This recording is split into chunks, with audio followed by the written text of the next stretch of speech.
Hello friends. Welcome to Luffy Fiction. How are you all? So in this video, we will see what if Luffy was adopted by the Moby Dick crew.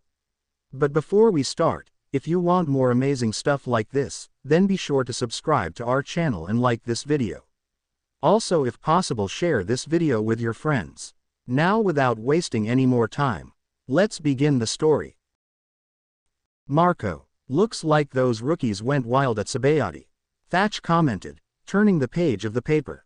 Article on B5, scored as doing well, took out a vice admiral.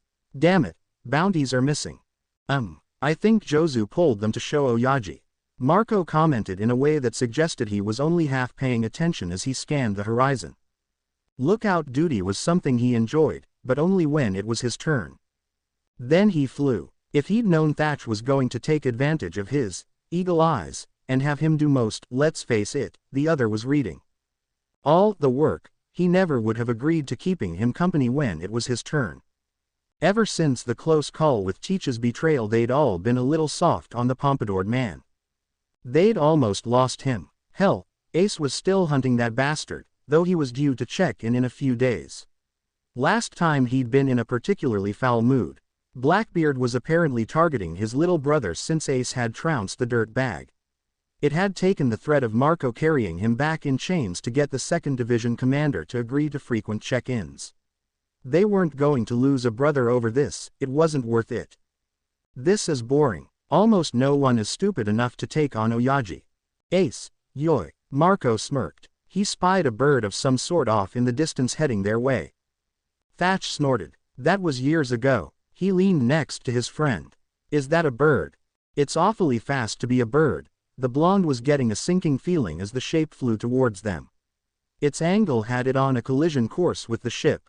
Shit, incoming, he shouted down. What the hell? Who's firing at us? Thatch's gaze scanned the seas. There was nothing to see. Brace yourselves. Whatever it was, it hit the deck at an angle, blowing right under the sails and lines to hit with enough force to send even the great Moby Beep rocking. People dove out of the destructive path as the object skidded across the deck before slamming to a rattling, denting halt into a wall. Now that it wasn't skidding and flipping, Marco thought he saw a foot. His mind racing with possibilities, he and Thatch practically flew down the mast and over to the damage. The crew easily made way. His friend hissed as it became obvious the projectile was a person. That's gotta sting. The body was in a crumpled sprawl, unmoving. Marco was pretty sure the poor bastard was dead. The victim of some far-reaching attack maybe. Wasn't there that annoying fishman with a devil fruit like that? It didn't look like they'd gotten here deliberately. Pull him out, yoi. He gave Thatch a slight shove. What? No, you spotted him first. He's your dead body. You do it. You were the one who was supposed to be on duty. That makes it your body, yoi. Thatch made a face. Buddy, please. He might, I dunno, twitch or something. I hate that, you know I do. And you call yourself a pirate? You big baby. Jackson shouted from where he was helping Namur clean already. The jibe had the desired result as the 4th Division commander huffed moodily. With one hand latched around the protruding foot, Thatch yanked the body free from the hole in the wall where it flopped bonelessly on deck. Marco was mildly disturbed to see the human projectile was a child. Harmless looking to boot, with messy black hair, a simple vest, East blue shorts and sandals. He looked like some poor civilian who'd tangled with the wrong crew. Wordlessly, Thatch bent over to check the kid's pockets for something to identify him. The body didn't so much as twitch as it sat upright with a yawn right as he leaned over. Since Marco himself jumped slightly, he couldn't comment on the yelp of fear his friend made as he scrambled away. The not dead body blinked at the sound before swinging to his feet with a frown, reaching over his shoulder and pulled on a straw hat. He looked vaguely familiar. Dark eyes took in the ship of now alert pirates. Where the hell am I? The Moby Beep, Thatch offered. In the New World. Oh, a moment passed. Just as Marco was going to ask who he was, the stranger shouted. What? How did I end up here? Where's my crew? Hey, Pineapple. Marco twitched. How far is it to Sabayati? Can you take me there? At least a week, yoi. You'd have to ask Oyaji, brat, but I'm going with no, yoi. Oyaji. The teen beeped his head to the side. Okay. Where's the old guy? Old guy. Thatch wasn't the only one sputtering. Booming laughter could be heard. Apparently Whitebeard had been listening in. Before Marco could stop him, the little shit ran right up to Oyaji's chair. He stared a moment before his eyes lit up. Whoa, that's the coolest mustache ever. Whitebeard laughed again, joined by the teen. Mr. Mustache. Show some respect. Oyaji's the captain. Voices chorused. Mr. Old Mustache, can you drop me off at Sabayati? What a cheeky brat. Oyaji grinned down at the kid. Tell me boy, do you know who I am? The shitty brat picked his nose. Nope. A booger was flicked carelessly away. That is Whitebeard, yoy. Marco glared down at the boy who was watching him with a vacant look. The strongest man in the world. The kid pouted. Where have I heard that name before? Ah, you're that old man Ace really likes. How do you know Ace? Thatch put a hand on the boy's shoulder, turning him to look at the 4th Division commander. Ace is my brother. The boy grinned widely at them, and suddenly Marco knew why he looked so familiar. Strafut Luffy, right. Marco felt the sinking feeling get worse. Yep. The grin grew impossibly wide. I'm gonna be king of the pirates. Yep. That would be Ace's idiot little brother, alright. Ace said that you wanted to be king, mustache guy. So I guess we'll have to fight, huh? Aren't you a snot-nosed cheeky brat? You think you stand a chance against me? Whitebeard was grinning, ever tolerant of young fools. Of course. Gahahaha. You're 100 years too young to take me on, brat. The look in those brown eyes turned almost feral. Wanna bet? Oh god, he's like a mini Ace. Thatch paled. Please, please tell me you're not going to keep attacking Oyaji. It might be fun, right? I think you and I need to have a little chat. You're AD, right? Let's get you some food and you can tell me all about how crazy you are. Thatch steered the brat towards below deck, followed by a few other commanders. Marco waited until the teen was out of sight before turning to Whitebeard. What do you think, Oyaji? He's a cheeky brat. The older-seeming pirate grinned, taking a swing of sake. Blackbeard's after him, yoy. Ah, let him stay on board for now. A brother of my son is welcome. Marco nodded. But don't change course. Sure thing, Oyaji. He turned to leave, ready to assure his crewmates that all was well. Marco. Yeah, Oyaji. Said man twitched, having a feeling what his father figure would say. He's your responsibility until Ace arrives. He turned to look at the grinning captain. There would be no arguing that he was too busy, not with that look.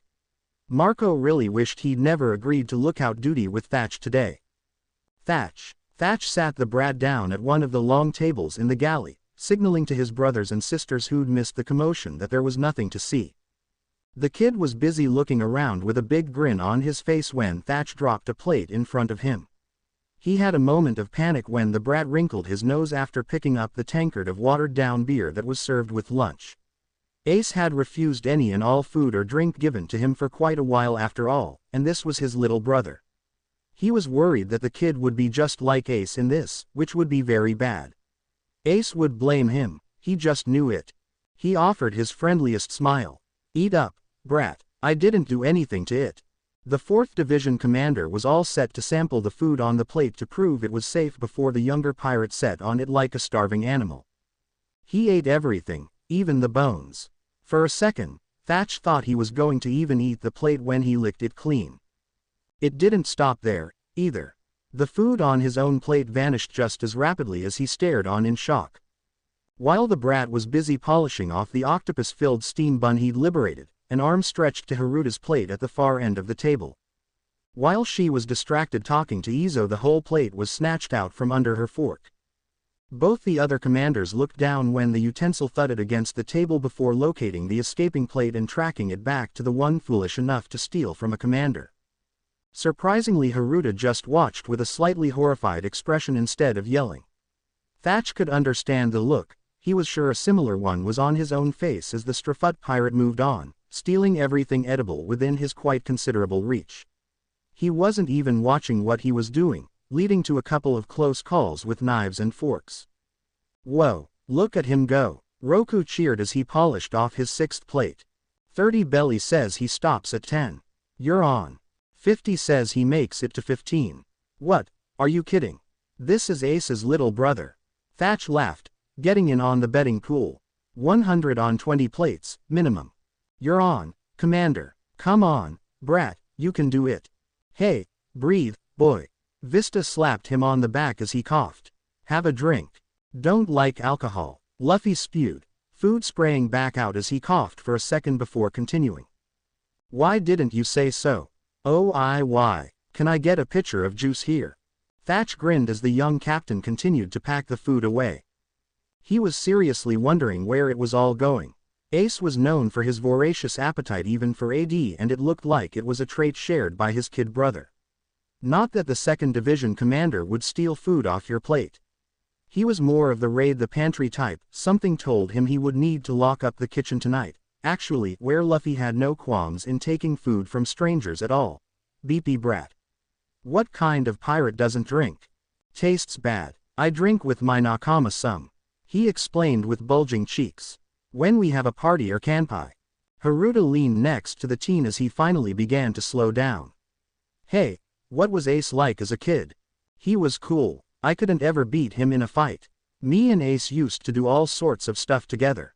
What kind of stuff? Izo asked, a delicate eyebrow raised. Dark eyes stared at the male geisha as the brat froze. What? Are you an Okama? No, snapped the 16th Division commander. I'm a crossdresser. There's a difference. The younger smiled, oblivious to the danger he was in for even suggesting that. Izo had killed people for it before. Oh, cool. Like Dayton. He grinned widely. Thatch recognized the name from some of Ace's stories, and for some reason he didn't think the woman would appreciate the comparison. Ace and Dayton always fought. He'd call her an ugly old bitch all the time, and she'd call us monsters or devil children. That's not very nice of her. She was still nicer than Gigi. The boy grunted, polishing off another dish. Gigi? Thatch asked, passing over another plate. He'd lost count somewhere along the way. Garp. Wanted us to be Marines, but Ace and I wanted to be pirates. He used to chase us all over the woods and toss us off of cliffs. Luffy shoved another loaf of bread in his mouth. This food's way better than the stuff we'd eat back then. He could only imagine what kind of creepy crawlies a little kid would pick up in the woods. It was amazing that the teen was even thinking about that while eating such good food. In fact, if Thatch had had any appetite left after watching Luffy inhale food, it was gone now. He glanced at the insanely large stack of plates. Actually, the redhead was feeling a bit sick at the moment. Seriously, where the hell did it all go? Marco. The vibrant blue phoenix's gaze swept across the expansive horizon all around. Way far out in the distance, a few days sailing away at their current rate of speed, there was an island. Even to his raptor-sharp eyes it was just a darkened lump. There was no sign of the striker, Ace's custom skiff. He fought back a sigh of disappointment and he turned, gliding his way back towards the Moby Beep and his family. The winds were favorable, allowing for a gentle sweeping swoop around the ship before he came in for a landing, shifting before he even touched down. Any luck? Jozu called out. When Marco shook his head, the 3rd Division commander waved it off. You know him. He could show up tomorrow. He hefted the mattress that had been laying at his feet, obviously in the midst of setting up a temporary room for their unexpected guest. As crazy as it sounded, the Strafut brat was a captain in his own right, and it would be rude to expect him to bunk down with the crew. Even if he was rude to Oyaji. Turning, he almost bumped into the diminutive captain. Something he hadn't been expecting since Thatch was supposed to be keeping an eye on the brat and hopefully away from Oyaji. Of course, his friend was nowhere in sight, leaving him to believe the 4th Division commander had either gotten bored with his pseudo-assignment, Marco would kill him if that was the case, or the brat had slipped away. He guessed the latter as he looked into brown eyes practically glowed in the sun as the brat stared back at Marco, an incredibly wide grin stretched across the kid's face. It was a look that was remarkably similar to his older brother's when he was plotting something particularly stupid. Marco was about to ask what, exactly, the little idiot was doing so close to him when the brat spoke. That was awesome. You're like that guy in Alabasta, except all fush. Sheehehehe. He blinked, wondering what the kid was going on about. What guy, yoy? You know, the Falcon guy. He gave me a lift once. It would have been a lot more fun except I had to go beat up that stupid sand croc, so I didn't get to enjoy it. The mop of unruly hair beeped to the side. Hey, do you poop? I'm not going to answer that. Marco frowned slightly before turning away and heading across deck. Maybe if he looked busy the little shit would leave him alone. Asking questions like that, what the hell was wrong with the kid? It wasn't like Ace didn't have any manners, even given his childhood. Raised by bandits was no excuse. You just didn't ask a guy if he can you lay an egg for me? A cheerful voice chimed, interrupting his train of thought. No, he continued to ignore the youth trailing after him like he was some kind of demented duckling. Catching Rue sniggering while splicing some rope, he shot the man a dark look, daring him to laugh. Please, no, please, come on, I'm hungry. Marco spun around and glared at the brat. For the last time, no, yoy. I'm a guy. So, the boy blinked vacantly at him and he felt that migraine come back. Counting to 10, the blonde reminded himself that he couldn't kill Ace's little brother. Ace wouldn't notice a little brain damage though, right? You're a chicken so lay some eggs. It would be so cool. You dumbass, I'm not a chicken, I'm a phoenix. He snapped back, slamming a fist into the idiot's head. He wasn't surprised when the boy laughed it off. A mystery bird, then. Fine, a mystery bird. He sighed in defeat. If you won't.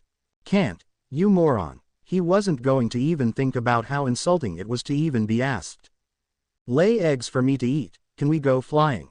It would almost be as awesome as food. The 1st Division commander actually found himself thinking about it for a second and quickly stopped when he realized he was seriously contemplating dropping the strafut brat into the sea. Not exactly a good way to remain on either Ace or Oyaji's good side. Even if it was incredibly tempting, especially when he was grinning at him with that look. Just daring him to do it. No, yoy. Stingy. The teen pouted as Stefan trotted past. He honestly wasn't surprised when the boy instantly latched onto the dog for a ride, apparent annoyance at Marco completely forgotten as he laughed loudly while the monstrous white dog attempted to throw the strange new weight off. He'd feel bad for Stefan, except knowing how tenacious Ace had said his darling little brother was, that could have been him. Vista patted the young pirate's shoulder. Sure, he was an annoying brat with absolutely no manners, but he was a ballsy brat. He was handling everything well, even if he was making a general pain in the ass out of himself. A lot like Ace, actually. He could respect that a little. Here you go, your bunk. The teen pouted, looking around in the small storage room that the crew had quickly converted. In here, alone. Oyaji thought you'd be more comfortable. The young captain sighed before looking up at Vista with sad eyes. Can I sleep with you, Mr. Mini Mustache? Vista counted to 10, hoping he'd misheard. Please, I'll even let you have all the blankets. He was going to go out on a limb and assume it was a misunderstanding. Kid didn't look like the type, after all. Surely you sleep in your own cabin on your ship. The young man beeped his head to the side. I have my own cabin. Let's try this again. Where do you sleep on your ship? He supposed it was possible that Strafut was just a figurehead, not really the captain of his crew. He seemed simple enough for that to be the case. In my bed. The kid was an idiot. And Sonny has a name, you know. It's Thousand Sonny. Frankie built him. He said all ships are girls, but Mary was a girl, and Sonny doesn't feel like a girl. Maybe she's a crossdresser. Vista ran calming fingers down his mustache. Focus. Where is your bed on the Thousand Sonny? Oh, it's above Zoro and next to Usopp or Chopper. Alright, he took it back, maybe the boy was into that kind of stuff. He wasn't going to be the one to tell Ace his baby brother wasn't so innocent anymore. The teen grinned at him. I get the top, because I'm the captain. Vista paled, thinking about Ace's reaction. That was more information than I wanted to know. But, you asked where my hammock was. Yes, but I didn't want to know what you. Did you say hammock? He felt foolish when the teen nodded. Oh, never mind then. So you sleep in a hammock in the same room as the rest of your crew. Another nod. But, you're the captain. So, it's more fun sleeping with everyone else. Except Nami and Robin. They have their own room. Sometimes we all camp out in the lounge though, or on deck. That's a lot of fun. Brooke plays songs, and we party all night. Wide eyes looked up at him pleading. So, please can I sleep with you, Vista sighed as he heard the sound of something being dropped behind him somewhere. He'd have some explaining to do in the morning. No, I got someone better for you to sleep with. For a moment he thought about grabbing Marco, but the man might accidentally kill the kid. Vista, speak of the devil. Hey, Marco. The man turned to acknowledge his friend. How long have you been standing there? Just got here. Is there a reason Sean was telling Oyaji that you're bothering our guest? Marco's lazy look had a dangerous glint to it. It looked like he was going to have to do some explaining to Oyaji tonight. If Marco didn't beat the crap out of him first. Vista really wished he hadn't been the one to volunteer to show the kid to his room as more people so casually strolled over. Marco, how could you suggest something like that? The brat and I were just talking about sleeping arrangements. Yeah, he's a bully. Everyone was glaring at him now. Minnie Mustache won't let me sleep with him. You can't sleep with him. They all shouted. If Ace was here, he'd let me sleep with him.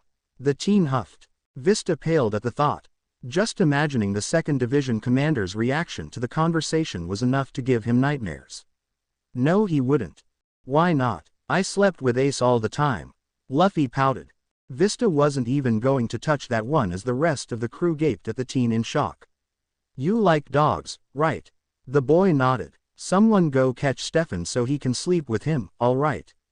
Ace does all the time. Really? Yay, thank you, Minnie Mustache. Judging by the look Marco was still giving him as the teen wrapped rubbery arms around his neck, he wasn't going to be getting sleep anytime soon. Not until he explained. Maybe he could convince Oyaji to let him lock the kid in the room. Just in case Stefan wasn't enough for the grabby brat. Whitebeard. It was peaceful on deck. Or about as peaceful as it ever really got with his sons and daughters running around. Maybe lively was a better way of putting it. Not that Newgate would have it any other way. He loved every minute of it. This was his treasure, no doubt about that. There was the sound of laughter, followed by a splash and a shout somewhere behind him. It sounded like the shitty brat had fallen into the sea. Again, the aged captain chuckled into his cup at the thought. It was amazing how well the brat fit into his crew. Usually when another captain had the balls to show up on the Moby beat, they were allowed disruption to his family. The Strafut brat was loud, that was for sure, but he wasn't half as disruptive as he'd expect. Even with his obvious willingness to fight Whitebeard, BP Brat was a lot like his brother. He felt a wet spot on his knee and looked down to see the grin of his unexpected guest. Hey, get the hell down, you little shit, Marco shouted as he came running up. Don't wanna, was the laughing reply. The teen was ballsy, he'd give him that. Hey, Mr. Old Mustache Guy, can't you just give me a ship so I can go? Whitebeard waved Marco off with a grin of his own as his son stalked off. Oh, and how will you find your way, brat? The brat reached into the band of his hat and pulled out a small slip of paper, holding it out definitely for Whitebeard to see. A vivre card. Rayleigh gave it to me. See, he pointed to the name written in the top corner. I just go where this points, right? Are you telling me or asking me, brat? There was a pout. That's how I was told it worked. The teen whined. Ace didn't explain anything, he just handed me this stupid paper and told me it would let us meet again. I have 3 now, but Ace's is the biggest. It got a little smaller for a bit, but now it's back to normal. 3 vivre cards, and from the sound of it, 1 from Dark King Rayleigh. Even if he ignored the one Ace had given the boy, it was still impressive for a rookie. He didn't look like much, just some gangly teen with a dumb expression on his face and a straw hat. The brat was short, even for a normal human, too. Still, Whitebeard knew better than anyone not to judge a person by reputation or appearance. BP Brat had one hell of a reputation though. His contemplation was interrupted as Namur came trotting up. The fishman gave the child still standing on his knee a dark look before turning his attention to his captain. Oyaji, some of the boys want to go fishing. He laughed. Since when do you brats ask for my permission? Tell them to go ahead. Namur gave the teen another dirty look. Only if he stays the hell out of the water. The fishman crossed his arms. We don't want to fish for snot-nosed rookies, Oyaji. Fall in a lot. Whitebeard looked down at the teen who was studying Namur. If the brat said one derogatory thing about fishman, he'd personally smack the kid into the sea. Dark brown eyes looked up at him with a shrug. Sometimes I jump in. He might have misheard. You can't swim. I know. Zoro usually has to come get me. Oh, sometimes it's Sanji. He grinned. It's fun. Even when Nami'll push me overboard. My Nakama won't let me drown. It was possible that the poor boy was brain damaged. Ace was a violent guy, even when you were his friend. Maybe he'd done some damage to his younger brother accidentally. It would explain the protective streak if his son felt guilty over something he'd done as a child. That had to be it, because the brat was screwed up. Devil fruit user jumping into the sea. Namur was looking at him with a, see what I've had to deal with expression, and he felt a little bit bad. He'd not been aware that the kid was so potentially suicidal. Ah, stay out of the water. The teen pouted, looking away. His eyes found Namur again, and the brat stretched out on his leg like it was a cliff before looking down slightly at his son. Hey, are you a fishman? Namur tensed slightly. Yes. Oh, okay. Is that a problem? His 8th Division commander asked. Huh, why would it be? There are people who don't like fishmen. Whitebeard explained, curious on what the brat's answer would be. The brat looked over his shoulder at Whitebeard, finger digging in his nose. That's stupid. I hate Arlong because he was mean to Nami, but Hachi's my friend. So's Kimi and Papig. They're cool. Even Nami likes them. Namur looked up at the kid. You know Arlong. Yeah.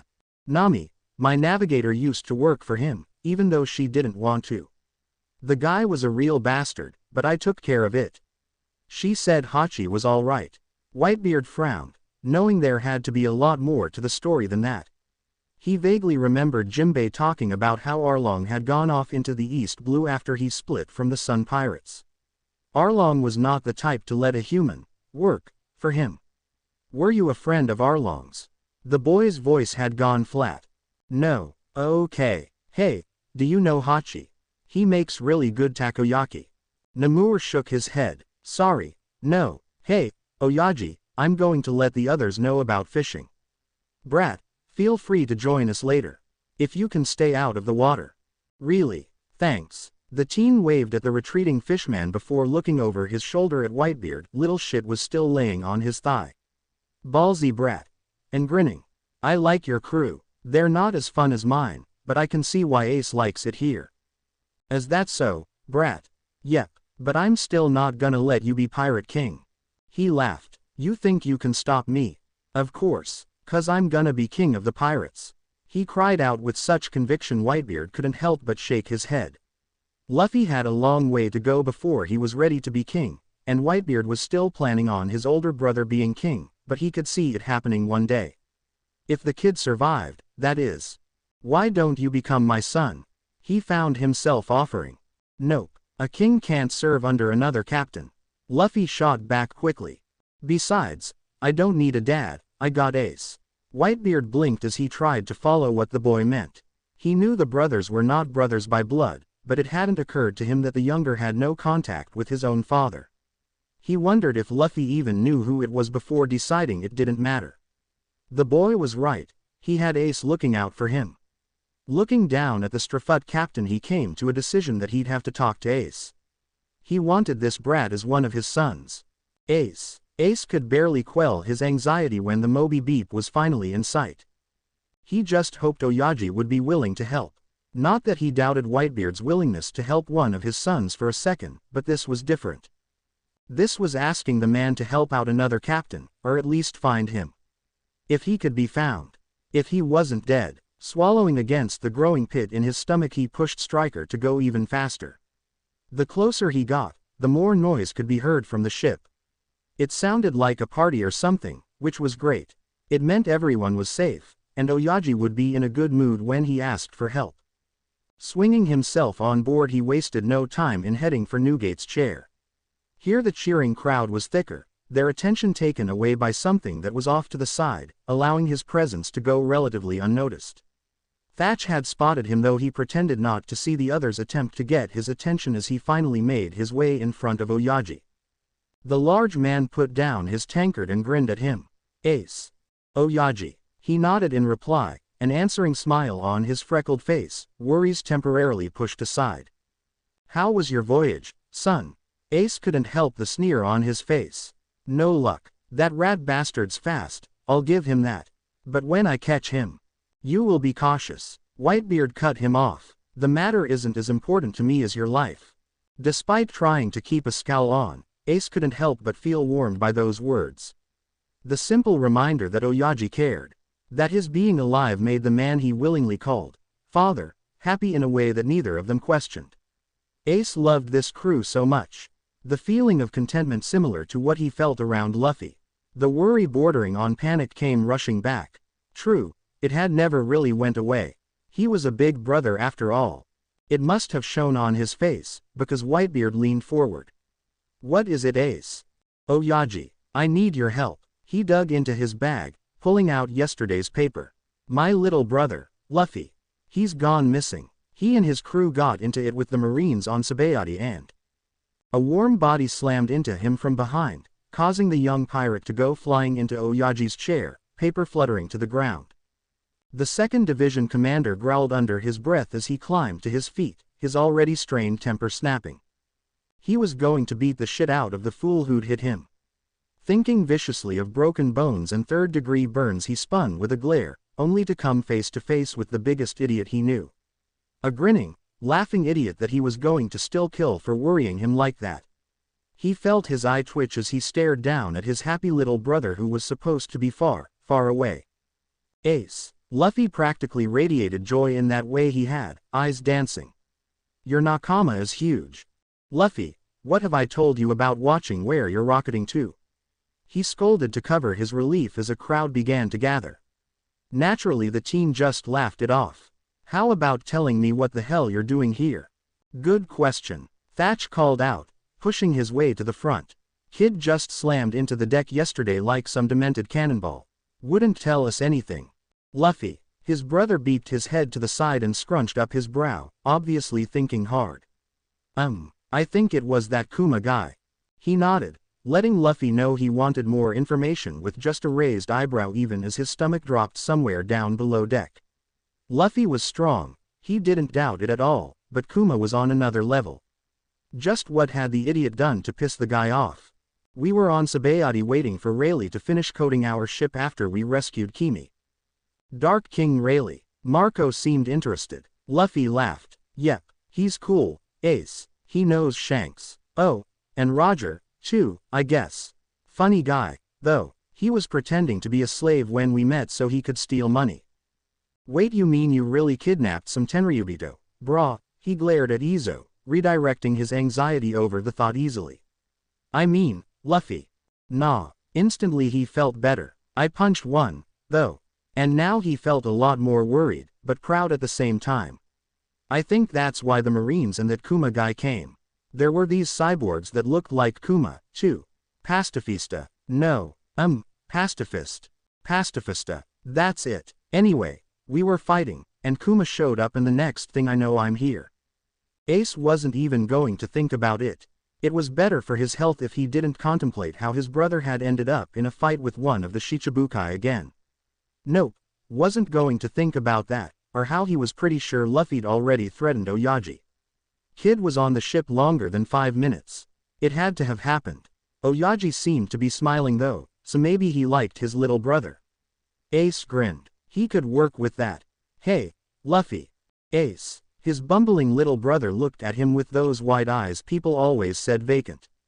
They weren't, and tilted his head to the side, recognizing the grin. You sure you don't want to join my crew? Just for a while, at least.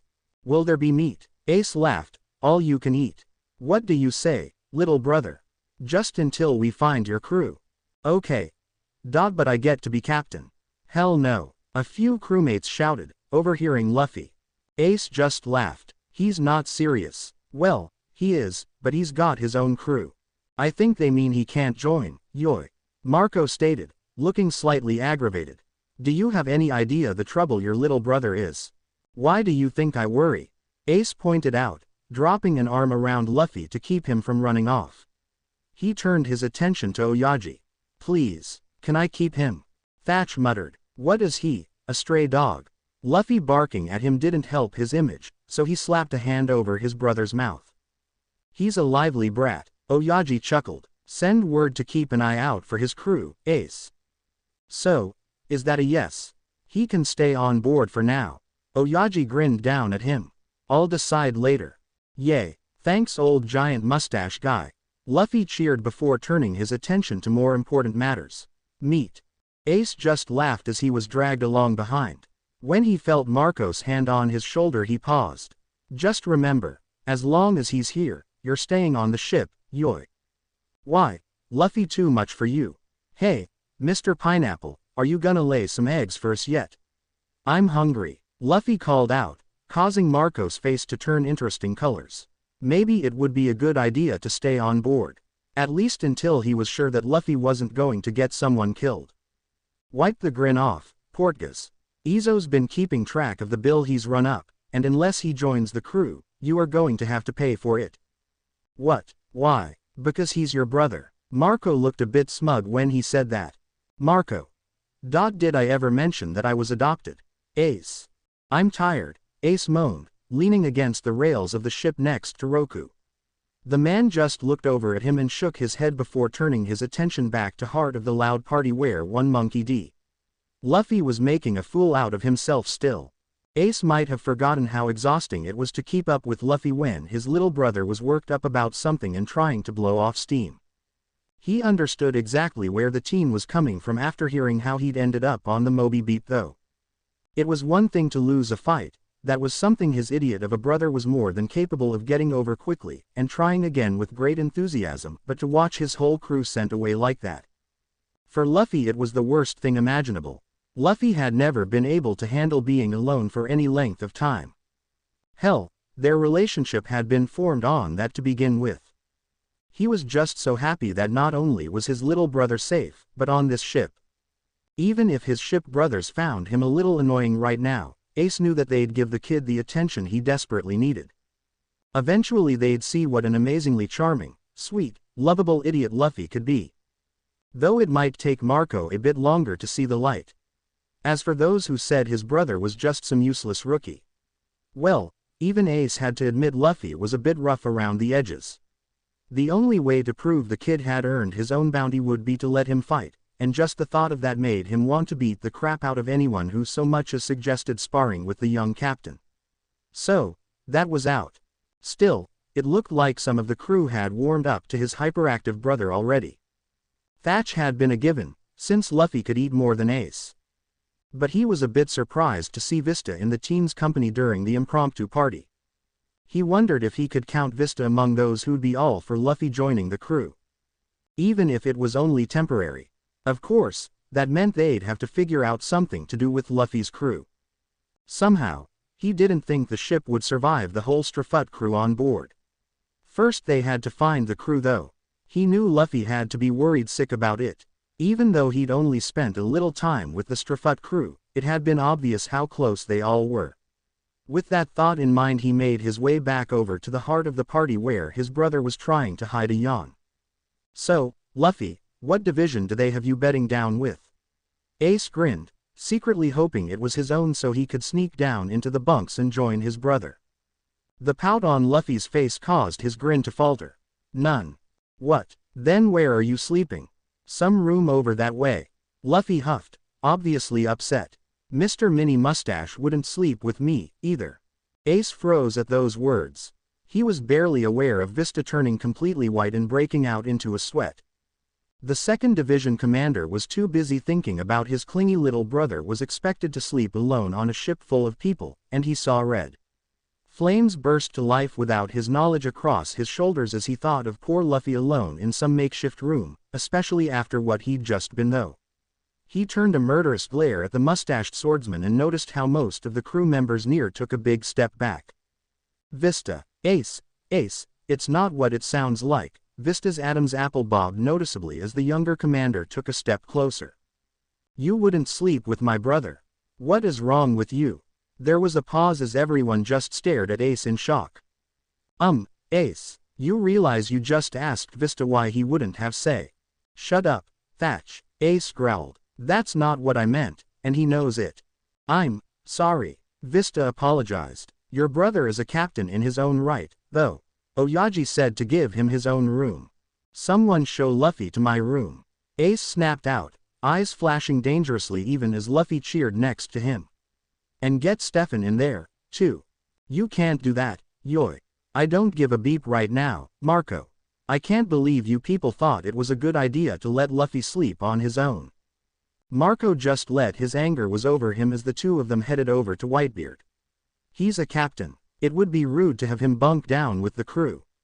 Oyaji's orders. The blonde reminded him as they came to a stop right in front of their captain. What seems to be the problem, my sons?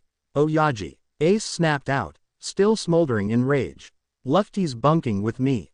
Whitebeard just raised an eyebrow at him. Your brother claims to be a captain. One of those so-called supernova rookies. He deserves his own room. It's not about what he deserves. And it's not about what you think is best for the brat, Ace. Oyaji snapped back. Oyaji is right, Yoy. Marco attempted to put a hand on his shoulder only to have Ace shrug it off. I know it's hard, but your little brother is grown up. He doesn't need you to look out for him. Ah. The flames roared to life before dying out just as quickly as he felt his temper flare at the insinuation. Yes, he knew he had a bit of a brother complex. It was Luffy, who wouldn't. But that wasn't it, damn it. He glared equally at both older men while they looked at him in surprise. You don't get it, think about it. Then what is it, my son? Luffy got sent here by Kuma right after seeing the Shichibukai send everyone in his whole crew away. He's alone and you stuck him in a storage shed. Marco frowned. Oh, he seems fine. Yeah, he seemed fine when Garp dumped him at Dayton's too. Ace griped. He was so beeping annoying, always following me around with this stupid grin even when I tried to kill him. You tried to kill the brat. Whitebeard frowned, obviously confused. Ace felt his cheeks color in shame and he looked away. Yeah, well, he was really annoying. Like, seriously annoying and weak. Besides, it was before the idiot had the shit beat out of him by Blue Jam because he wouldn't sell us out. Luffy almost died for real then. He glared at Whitebeard. You know what my 7-year-old little brother said then? He said it hurt more to be alone than to be hurt. And you put him in a beeping shed alone after he just lost his whole crew, Oyaji. There was a momentary pause before Whitebeard sighed. You're right, my son. That was thoughtless of me. You have my permission to have your brother, Captain Strafut Luffy, bunk in your room during his stay. What about Stefan, Yoy? You want my dog, too? The younger pirate shrugged. Luffy likes animals. Fine then, you may borrow Stefan as well. But if he causes a mess or breaks anything, it is your job to fix it, Ace. Not your division. Understood. Got it, Oyaji. Thanks. He grinned, relieved. He bowed low before turning to leave, Marco on his heels. Do you need anything, Yoy? Nah, I think I have some extra blankets. Thanks though, Marco. No problem. Sorry, your brother just seemed so, well, not normal. He wasn't acting odder than we were expecting. Didn't say anything either. Ace sighed. He wouldn't. Luffy's an idiot. Don't worry about it. Right, well, get some sleep, Yoy. You have first shift on deck. Don't remind me, he moaned. Luffy is going to be such a pain while I'm trying to work, too. I'll watch him, just this once. Marco offered, causing Ace to grin. Thanks, man. He waved to the other, heading quickly for Commander's wing and his brother. Looked like he was going to get that sleepover he wanted after all. Marco. He was being stared at. Marco hated that. What, Yoy? You're a zone type, right? The brat asked, still staring intently at him. Honestly, he was a little surprised that the kid remembered. He wasn't exactly the sharpest.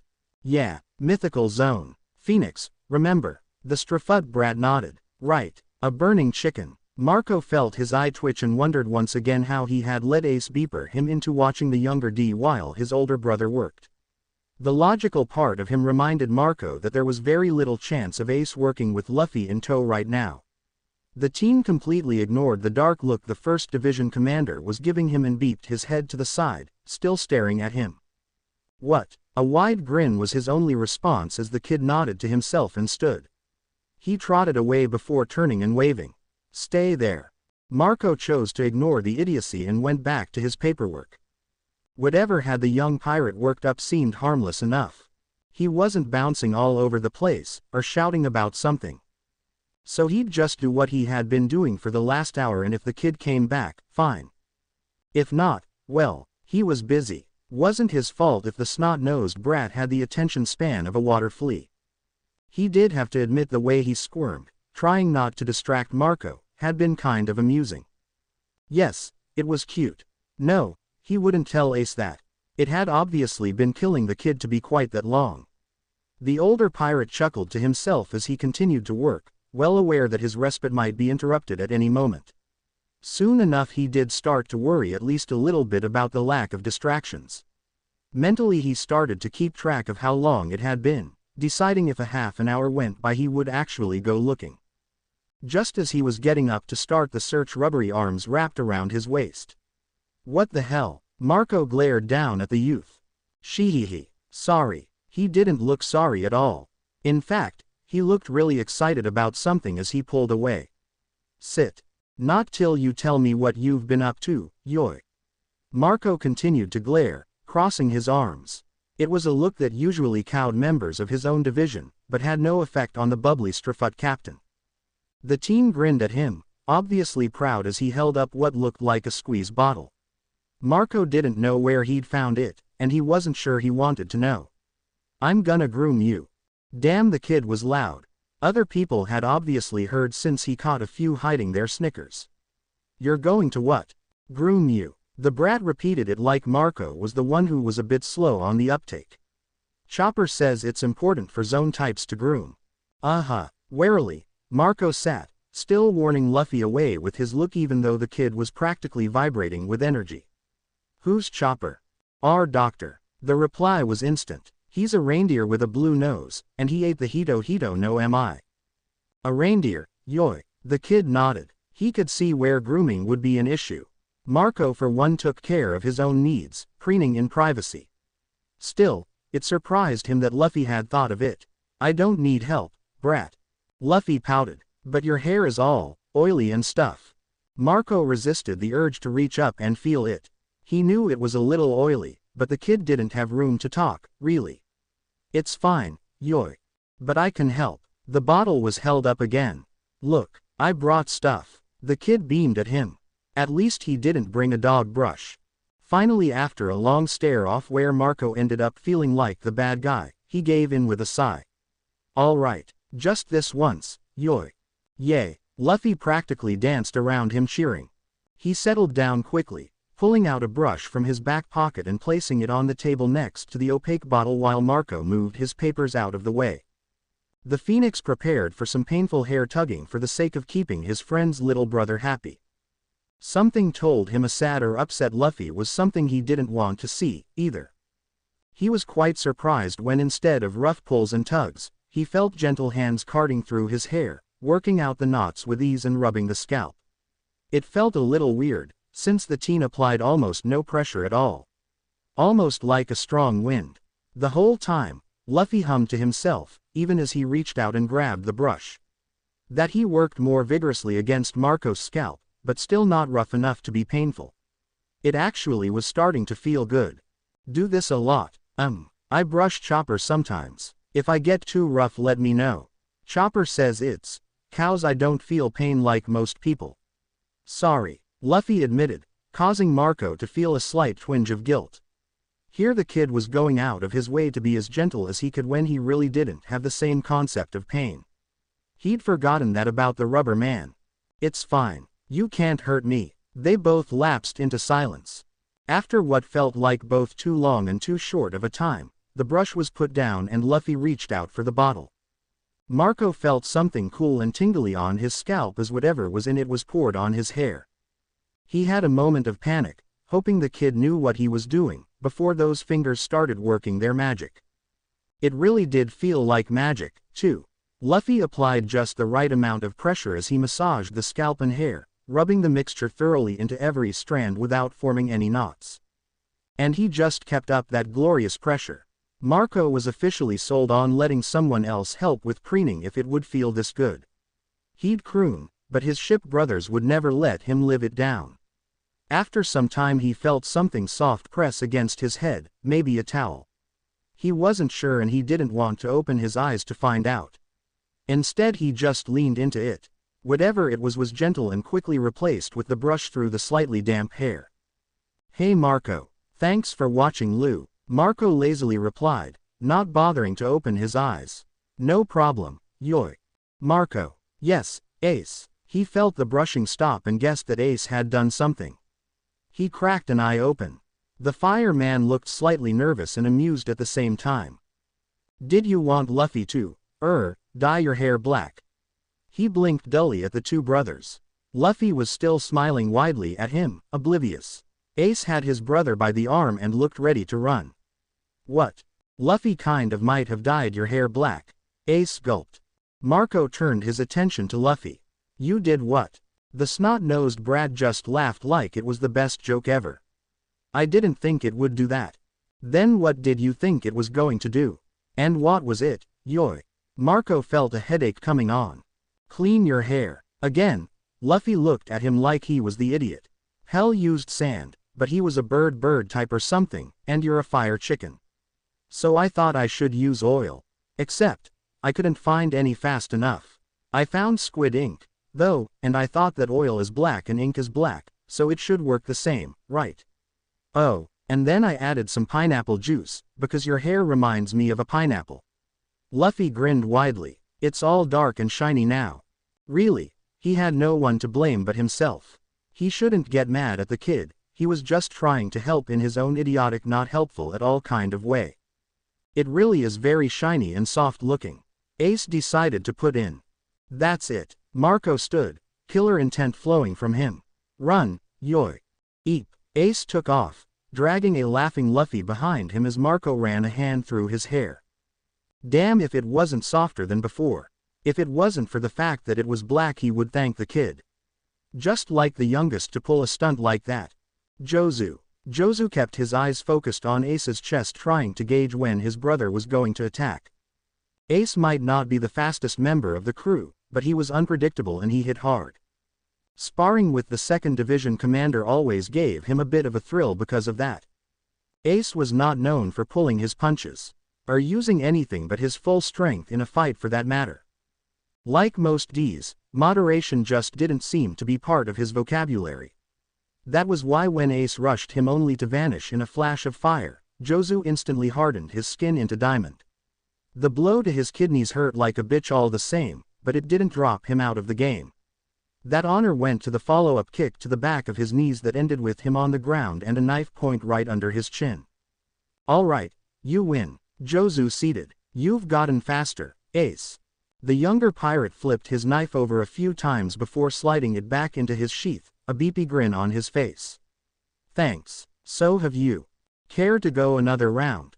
"Nah, not today. There's someone else I want to spar with today."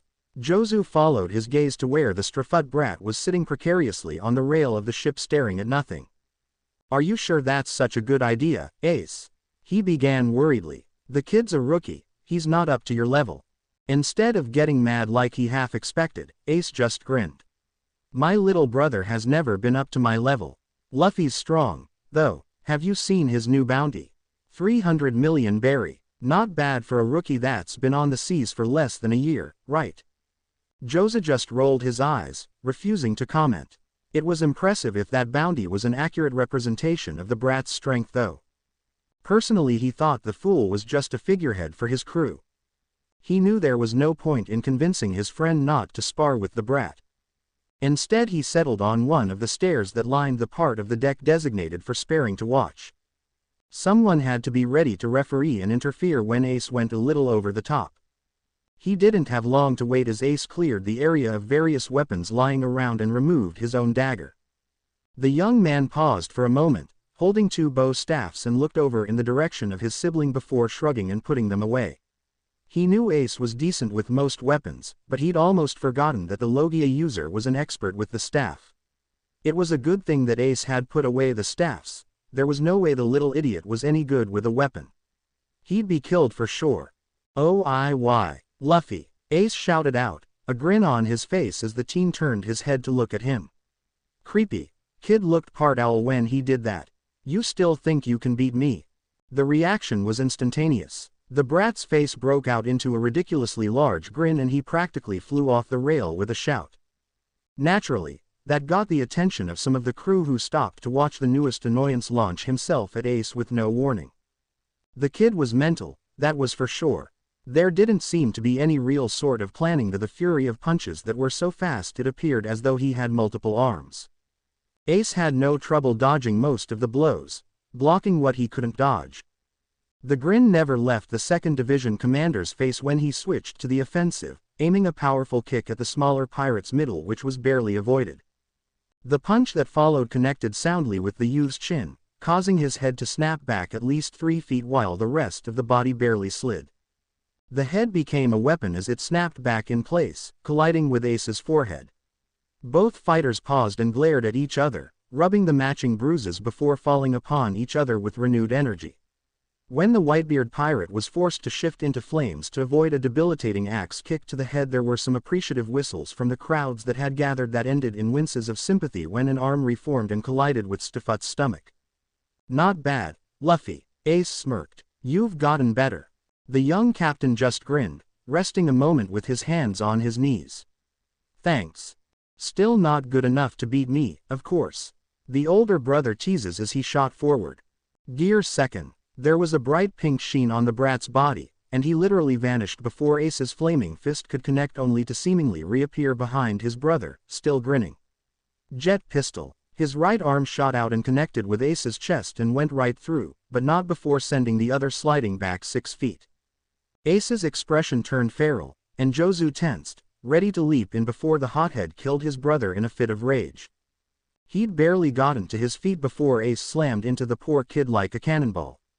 He was surprised when Luffy managed to dodge quite a few of the flaming blows at first. The boy was still outclassed, however, and just before he managed to latch onto Ace, a right hook that even looked painful collided with the side of Stuffutt's head. Luffy went flying, colliding with the steps, the pink color fading from his body as he shook his head. You lose. The 2nd Division commander looked smug. The team leapt to his feet with a pout, apparently fine. No fair. Again. Why, so you can lose again? Ace's words sounded harsh, but he seemed genuinely happy. I'm impressed, Luffy. You've gotten a lot stronger since the last time I saw you. I've been training. Not like Zoro, though. He's got all these weights and stuff, but he won't let me touch them. I think he's still sore about when I used one as an anchor. You did what? I used one of his dumbbells to anchor the ship. Luffy grinned. Some Marines broke ours, and Nami said we needed to stop. It worked really well, but Zoro got pissed for some reason. That raised the question of exactly how much the dumbbell had weighed to stop a ship. Vista.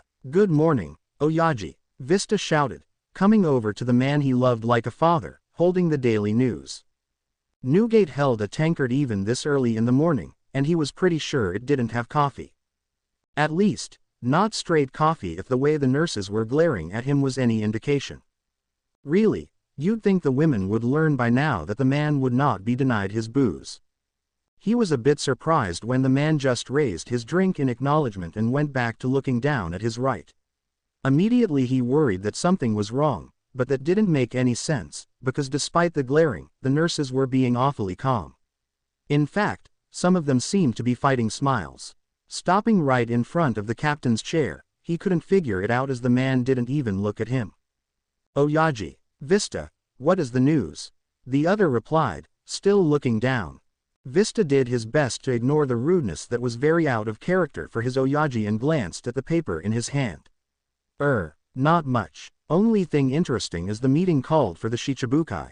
No reason given as to the why though.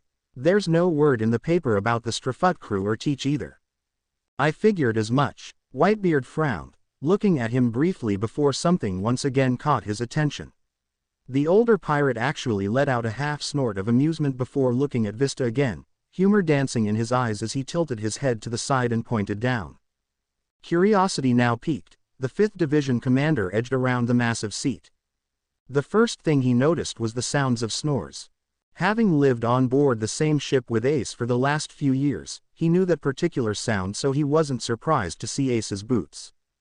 He fully admitted it was weird that he could pick out his ship brother's snore from the hundreds of other crew members.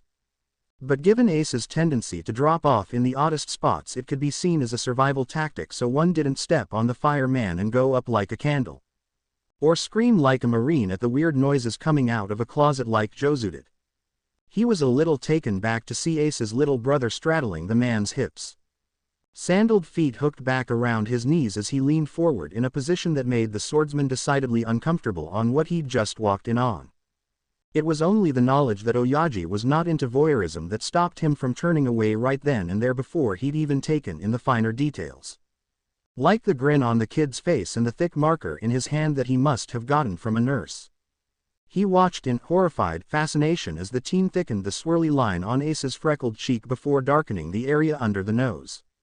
The logical sane part of his brain told Vista that he did not want to be there when Ace woke up. The guy had been adamant since day one about not growing facial hair. Even going so far as to burn Thatch when the 4th Division commander had jokingly given him a mustache disguise. The rest of him was in full agreement with Oyaji. This was funny as hell, and Luffy might be the only one who'd ever be able to get away with that. Ace loved his brother right. There was a snort, and Ace's eyes opened.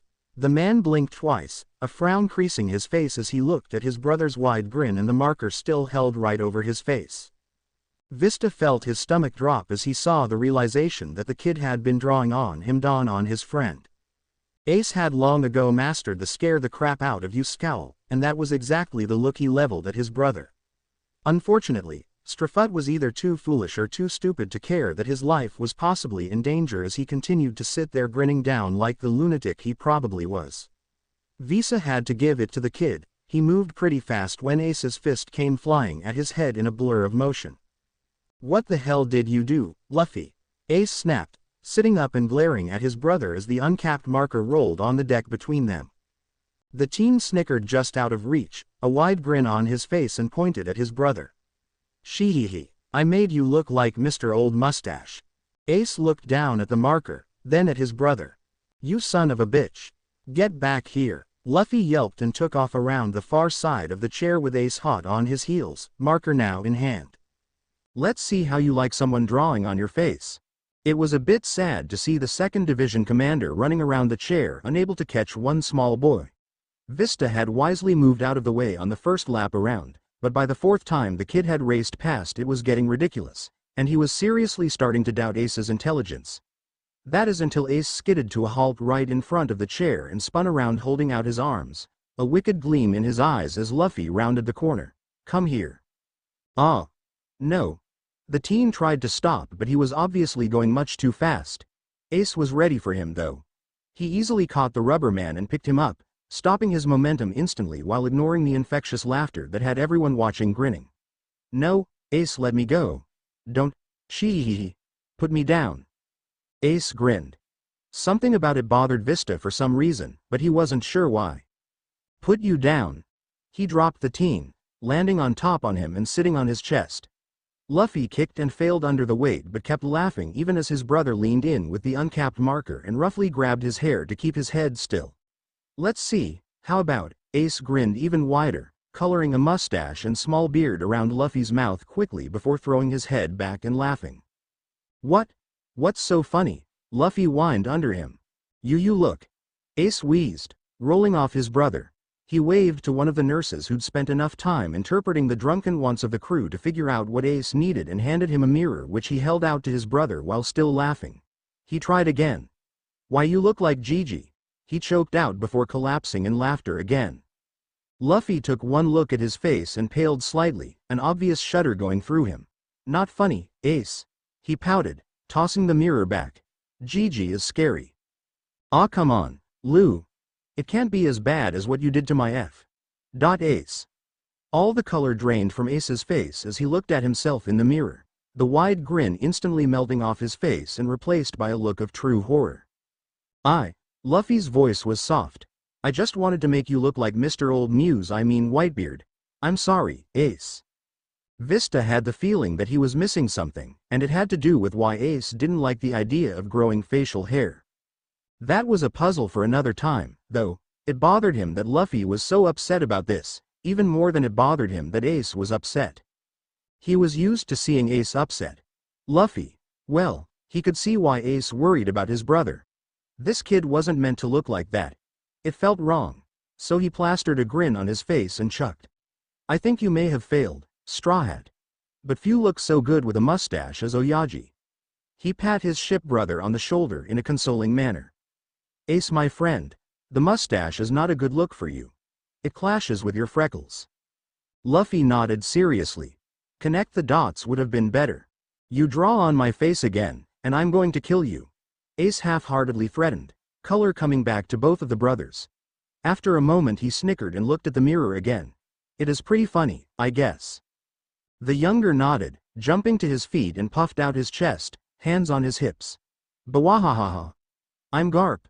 Who wants a fist of love? It was actually a good impression, and Oyaji started to laugh, which set Vista and Ace off as well. Soon even the nurses were laughing along with all of them. What's so funny, Yoi?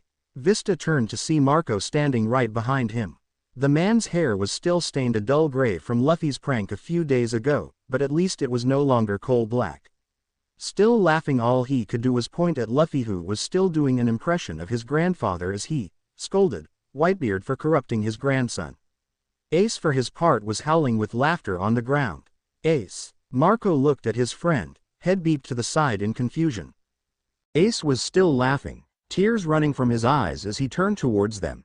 He tried to school his expression into his usual smirk, only to have a wide grin break out. His eyes danced as he waved at the 1st Division commander, leaning heavily on his brother as they both laughed. Yeah, Marco? The blonde shook his head. Just wanted to let you know your shift is about to start. Crow's Nest. Right, almost forgot. The younger pirate tightened his hold around his brother. Come on, you can help. Yosh. The two continued to chuckle as they walked off, taking the damp cloth one of the nurses held out. Vista waited until they were out of earshot before turning to Marco. All right, what was that about? What was what about? Marco replied, still watching the two brothers, a strange look on his face. That. Vista poked him, earning a glare. That look you were giving Ace. Nothing. Yoi. Marco shrugged, walking off. Asshole, Vista muttered. Grahahahaha. Your brother just realized something about Ace is all. Whitebeard grinned down at him. Oh? What? It was a completely rhetorical question, since he knew very well his Oyaji would want him to work it out for himself. It has to do with the mustache, doesn't it? The twinkle in those gold eyes told him he was on the right track, and he fiddled with his own mustache as he thought about it. There was a nagging thought that he'd seen a grin just like that before, long ago. That couldn't be possible, though, because that man was long gone, leaving behind a broken crew, faded posters, and a legendary treasure. Oyaji. Whitebeard smiled down at him with that knowing look. Remember that Ace is your brother and my son before anything else. Now, off to work with you, you brat. Yes, sir. Vista nodded, recognizing the dismissal for what it was even as his mind was reeling from the revelation. As he walked past the mast, he could hear the two brothers laughing and shouting still from their post in the crow's nest. Shaking his head, he continued on towards his room to work on his reports. Oyaji's screwing with me. Thatch and Izo peeling potatoes was by no means a hard job, but it was boring as hell. Especially when you had a crew the size of the Whitebeard pirates to feed. Basically, it meant hours of peeling, even for the most experienced chefs on the crew. So, since Thatch was always happy for the help of his brothers and sisters when it was his turn to prep the tuber. Tell me again why we can't just leave the skin on these things? Izo sighed as he placed another completed potato in the done pile for pickup at their table. Thatch hid a chuckle at the look on the cross-dresser's face, knowing the question was driven more by the feel of the just peeled starch than anything else. Sometimes he was such a girl. He expertly ran the edge of his knife along his own potato as he answered anyway. Well, because these babies have been in storage way too long to do that. That's why they're a bit tacky feeling. The skinned taste funky right now if we cooked with it. So we're peeling them. He grinned widely at the other commander sitting across from him, holding up a long uninterrupted string of skin. Hey, look, no breaks. That's good luck, right? You are thinking apple peels, idiot. And girls do that to find their true loves or some shit. I think they throw the peel over their shoulder, right? Izo turned his attention to the next tuber. Oh. He looked at the peel and shrugged. Well, use what ya got, right? He tossed the peel over his shoulder. Hey! Came a familiar indignant shout, causing them both to pause. Thatch couldn't help but grin at the sight of the 2nd Division commander standing a few feet behind him, a long peel of potato running over and across the brim of his hat and sticking to his chest. He put his knife down and fluttered his lashes dramatically. What do you know, it worked, Ace, my true love. Very funny, Thatch. The younger pirate made a face, pulling off the peel and adding it to the compost pile before sitting and holding out a hand for a potato. Izo stopped again in his work. Not that I don't appreciate the help, but, where's the little pest? Ace continued to work, his method to take multiple slivers of skin off the vegetable. Oh, around. Thatch kind of got worried when he said that. I think he was looking for a special seat or something. Anyway, Oyaji told me to get my ass down here and help. I see. They worked in silence for a while before Thatch noticed that Ace was taking more potatoes than he was putting in the done pile. He had a good idea of what was going on. Ace. Yeah. Stop eating the potatoes. He sighed, not bothering to look at the other. He knew Ace would have his trademark grin and stuffed cheeks. M'hungry. So's the rest of the crew. Just because you can cook them as you go doesn't mean you get to eat them. No more. The sound of swallowing. Fine. Ace pouted. A-C-C-C-E-E. Crap, the other bottomless pit. Thatch moaned, praying the fool wouldn't eat the raw potatoes. Ace, on the other hand, had this happy smile on his face. All right. If Thatch was willing to risk 3rd-degree burns, he'd say it was an adorable smile. All tender and protective. Boot, he rather liked being alive and not burned, so he kept such thoughts to himself. And Marco laid at night over a few drinks behind the safety of well-locked thick doors. The freckled pirate waved at his young brother, encouraging the headache to bounce over. Luffy. There you are. What the hell have you been doing? Exploring. The teen grinned, sitting at the table. This ship is huge. So bridge Luffy. Izo began, glancing at Ace. What do you do on your crew? I'm the captain. The teen cheered, throwing his arms in the air with a grin. Thatch gave him points for enthusiasm at least. So you make the decisions for your crew, then? The boy seemed to think about it for a second. Huh? Yep, he was an idiot. Izo put the potato he just finished out of the brat's reach. What he means is, you decide where your crew goes, right? Oh, the brat grinned. Nope, that's Nami, she's our navigator. You divvy up the treasure. Thatch tried. Why would I do that? Robin's smarter than me and Nami's good at haggling. What about deciding if you're going to fight or not? Thatch pointed his knife at him. Who decides that? That's a stupid question. Finally, we always fight. Zoro and Sanji'd be pissed if we didn't. Izo frowned. You at least decide what happens to your captives, right? We can keep captives. The brat seemed shocked by this. That's so cool, but what would we do with them? Chopper wouldn't let us hurt them. Thatch paused for a second. Isn't Chopper your pet? A raccoon or something? Reindeer. He's our doctor. Because that made complete sense. He looked over at Ace, and his friend shrugged, nodding. Well, Thatch thought, grasping for anything a captain did. You decide everyone's shifts, right? Draw straws. He picked his nose. Ace calmly put his knife down while Thatch and Izo just stared at the brat and then thump.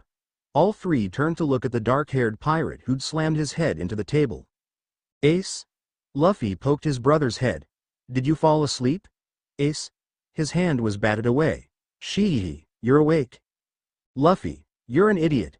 Ace groaned into the table. The teen just laughed, butchering another potato. Oh, Ace, I saw Gigi. Ace cringed, paling visibly as he lifted his head off the table. Yeah? When was this? A month or so ago. We were at Water 7 waiting for Frankie to build Thousand Sunny, because, you know, Mary got broken. I don't remember when he showed up because I was sleeping. You slept through him showing up? Yep. Running from a buster call is exhausting, shee. Thatch gaped at the young pirate. Wait, so that was true?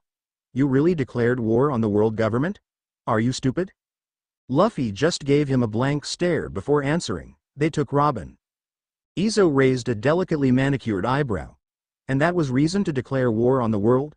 Thatch could understand the disbelief. Whitebeard pirates were known for their loyalty, but he couldn't really picture another crew with such tight bonds. Especially with the infamous Nico Robin, known for her betrayal of all she joined. Of course. Luffy snapped back. Robin is Nakama. She's my Nakama. They can't have her, she didn't want to go with them. What does she even do on the ship? Izo asked after a moment, not even looking as he smacked Luffy's hand away from the pile of peeled spuds. She's an Archie, studies old things in books. Luffy grinned widely. She's really smart and funny. Right. So you challenged the world government for Nico Robin, the devil child, because she's smart and funny. Thatch shook his head. No, we just went to get her back. Luffy clarified, looking serious for once. We burned the flag because they made her cry. Nobody hurts my Nakama. For a moment the boy pirate looked like a real captain, and Thatch could almost picture him leading a crew. Though he still questioned the sanity of said crew. He understood exactly what Luffy had meant by burning the flag now, and judging by the look of reserved respect, Izo did too. The smug and proud look that Ace was giving them pissed him off just a little bit, too. Because it still didn't mean it wasn't a foolish thing to do, especially taking on the C9 with just a small band of his crew. The fact that they'd all apparently survived and won was amazing. They were rookies, for crying out loud. I am sure that not all your crew agreed with the decision though. Izo mused. It is impressive you were able to get as many to go along with you as you did. Again Luffy gave them a strange look. Everyone wanted to get Robin back. Even Frankie, and he wasn't on the crew yet. They just stared at him. Ah, but I wasn't supposed to know Usopp was there. He had a mask on. Right. Thatch nodded, remembering the small stack of bounty posters. So you have 8 people on your crew. 9. He beamed at Ace. I got a musician, wait till you meet him. Brook is a skeleton, but he's got the coolest hair, and guess what? He poops. Ace shook his head, a strained laugh escaping him. Where do you even find these people? Floridian Triangle. Then I had to go beat up that leak-looking guy, Moria. Bastard stole my shadow. Thatch was still processing that when Izo put it together. The cross-dresser dropped the potato he'd been working on, ignoring it as it fell to the floor as he stared at the brand-new young captain sitting next to him in shock. Wide-eyed, he turned to Thatch as the 4th Division commander sputtered wordlessly. It would have been funny to see the normally gregarious cook struck silent, except he felt the same way. Ace, on the other hand, wasn't silent. He made a strange strangled choking sound. His eyes slightly bugged out as his brother continued to hack away at a potato. Gecko Mariah? The Shichibukai? Ace finally got out? Luffy nodded, a frown on his face. He had a giant. A zombie giant. I think it was called Oz. The kid finally gave up on his potato, which now looked like mush, and gave his brother an indignant look.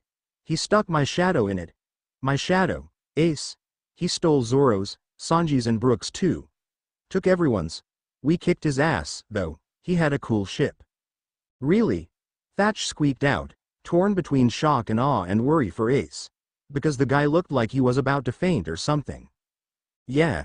It was a whole island. It was so fun. There were these monsters everywhere, and a castle, and these old guys in bandages, and we might have broke it. You broke an island. Izo double-checked. How do you break an island? Luffy shrugged. He started it. Izo hated that answer. He knew it usually meant a fight was involved when used in his own crew, and since this was Ace's little brother it was a safe bet that was what the kid meant. Do you have any self-preservation instincts at all, Luffy? Izo finally asked. What's that? The boy beeped his head to the side curiously. No, Ace moaned, having completely given up even the pretense of peeling potatoes as he put his face in his hands. Thatch shook his head. I can see why you worry, bro. This is nothing. I shouldn't be surprised at all. The other chuckled. This is just Luffy being Luffy. Did I ever tell you about the time this idiot got caught by these pirate thugs as a kid? Haruda would be the first to admit that having the little straw hat brat on board definitely made things a bit more exciting. The brat got into everything, asking questions when he wasn't following around his brother or Marco like some kind of demented puppy. Honestly, after the whole hair thing, she was surprised Marco let the kid within 100 feet of him. Not that it would make much of a difference seeing the kid could stretch and all. He did make things interesting. Not to mention Ace smiled a whole lot more with his brother on board. It was a different smile, too. Not his usual beepy one, but an almost soft one. Dot and Haruta was not jealous. Not at all. She was just starting to miss the hide-and-seek games, and she hadn't talked properly to Ace since his kid brother had shown up because the idiot didn't have time. She was not jealous. Ace just needed time to catch up with his little brother before he remembered that the brat was obviously not as amazing as he remembered, and he had a ship full of awesome brothers and sisters who were way more fun than some scrawny hat-wearing idiot that probably wasn't even really a captain. Alright. So maybe she was jealous. Just a little. Haruta knew she wasn't really being very fair to the brat. Oyaji liked him, Thatch liked him, but he kind of liked everyone, so did it count? Vista and Izo spoke well of him too. Jozu had even told her that the kid looked pretty decent in a fight. Hell, Marco seemed to be fond of him, and he only liked crew members. But the problem was, Haruta hadn't seen the kid do anything all that special. Not that she'd gone out of her way to spend time with the brat. He seemed like a total idiot, always grinning and being a pest when someone wasn't reining him in. How was that someone who had earned a place as one of the most dangerous rookies?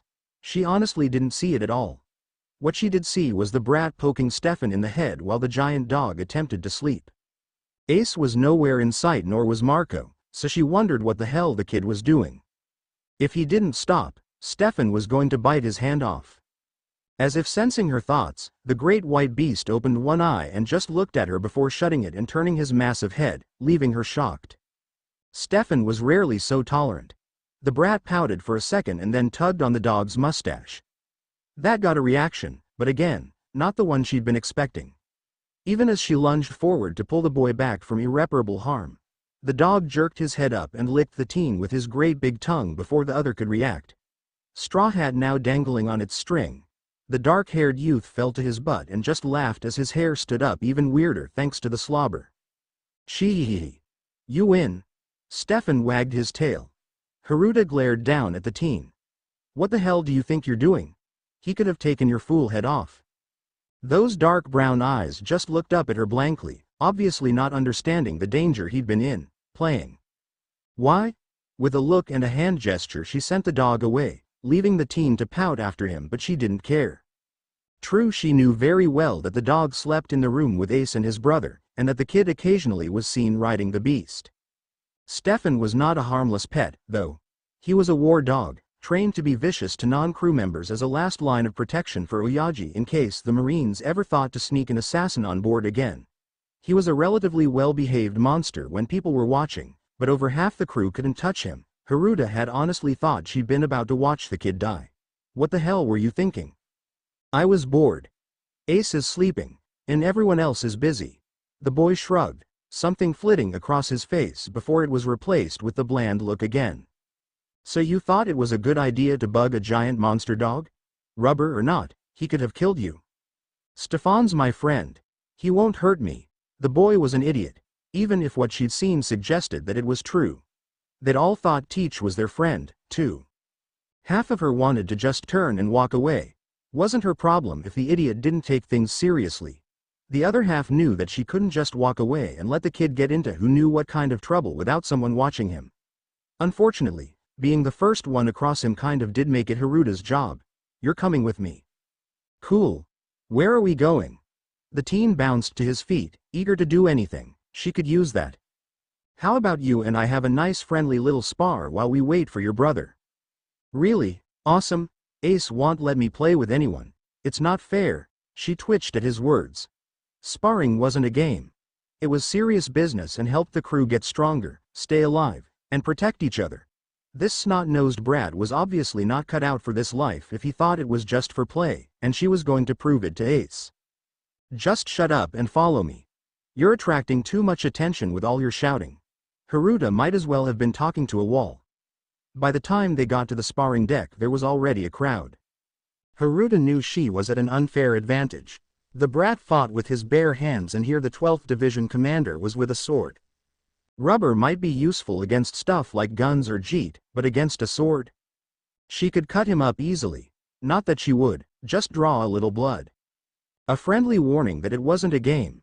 Being a pirate was serious and dangerous despite how they all acted most of the time, and if the kid kept on like he was going to get himself killed.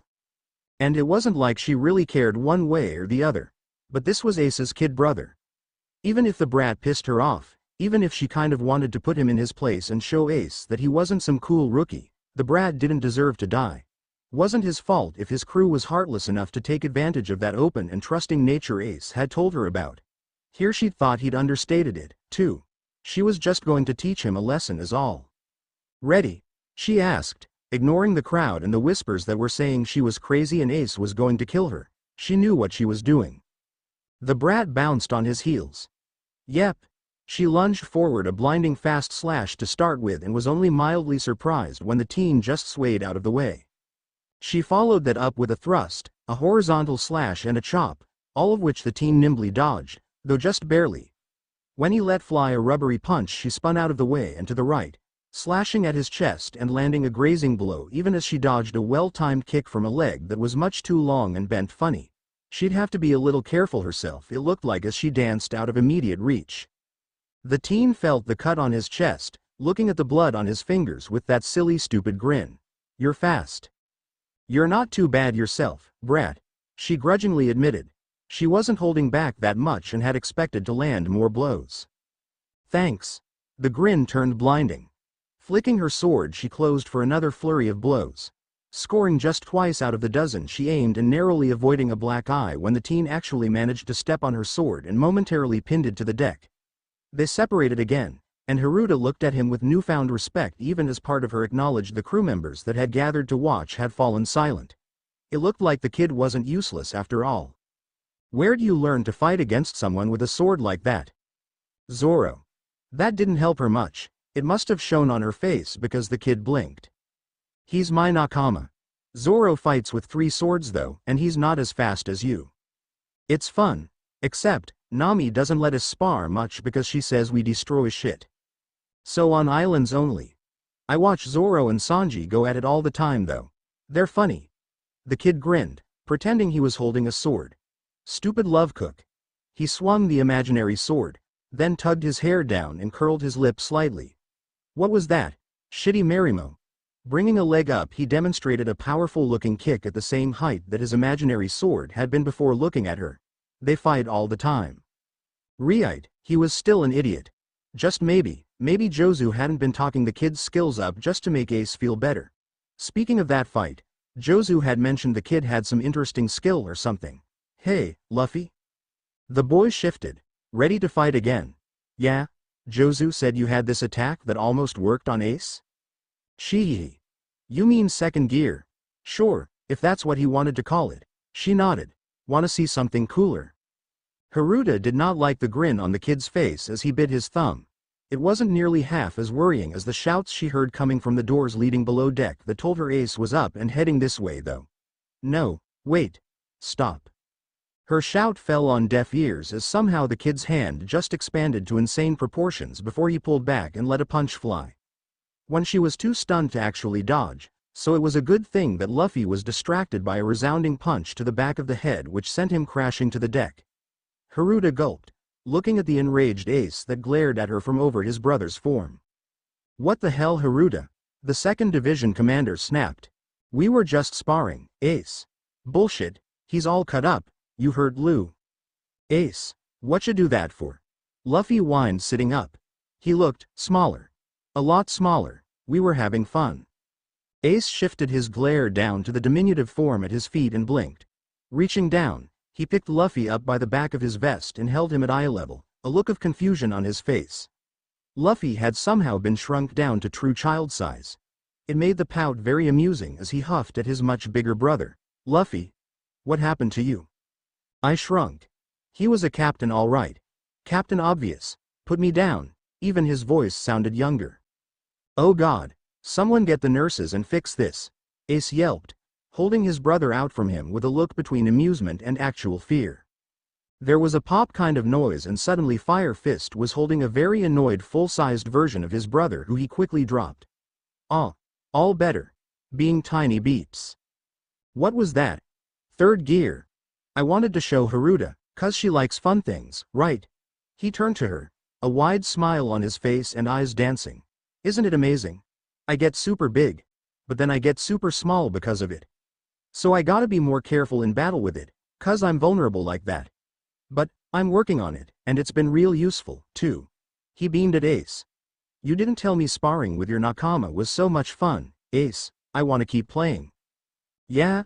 Haruta gulped as Ace gave her his best predatory look, the one that sent Marines running before turning to his brother. How about you and me against Haruta? His tone was playful as his grin. One mirrored by Luffy, and Haruta was actually a little scared. She was definitely more excited than scared, though. She grinned right back, ready to play. Namur, there was always that little thrill when another ship was seen before they knew if the fools were going to try their luck or not. Namur knew that generally they turned and ran, pirates and Marines alike. Though it was a little more ironic when the Marines ran, what with them swearing to remove the pirate threat, or whatever it was they said. Wasn't it something about justice? So, in spite of the fact that it almost always led to disappointment for the crew, everyone got ready for a fight when those on outlook gave the cry that they'd spotted a ship. When the ship continued towards them, drawing close enough to see the pirate flag of some vaguely known crew, excitement grew. Cannons were readied even though no one was planning on using them. Why cut the battle short, after all? Oyaji sat in his seat, grinning in good cheer as his sons raced about on deck deciding who would take forefront in the battle, and who would stay in reserve. Naturally, everyone wanted to be first into battle. It was a good thing then that the Whitebeard pirates all realized that doing so would cause their enemies to be completely crushed, since it was only one ship. If it was a marine vessel, that would be fine, but since it was another pirate crew, they'd give them the chance to retreat. Finally, it was decided that the 2nd and 8th Division were more than enough to handle the challengers. 1st and 5th were on direct standby, 4th was on navigation, 3rd and 6th were on defense, and 7th was on repair. And boy did they complain about it even though it was their turn. 9th was on medic and 11th was on resupplies, while 10th got the mixed blessing of feeding the horde after the left the 12th through 16th divisions with nothing to do, and most of them followed the 10th division went below deck to get out of the way and make more room, or as Thatch put it, to sulk like the snot-nosed brats Oyaji called them. Now if only they could convince the other snot-nosed brat on board to go down below deck, everything would be perfect. Unfortunately, the youngest pirate aboard the ship seemed bound and determined to fight.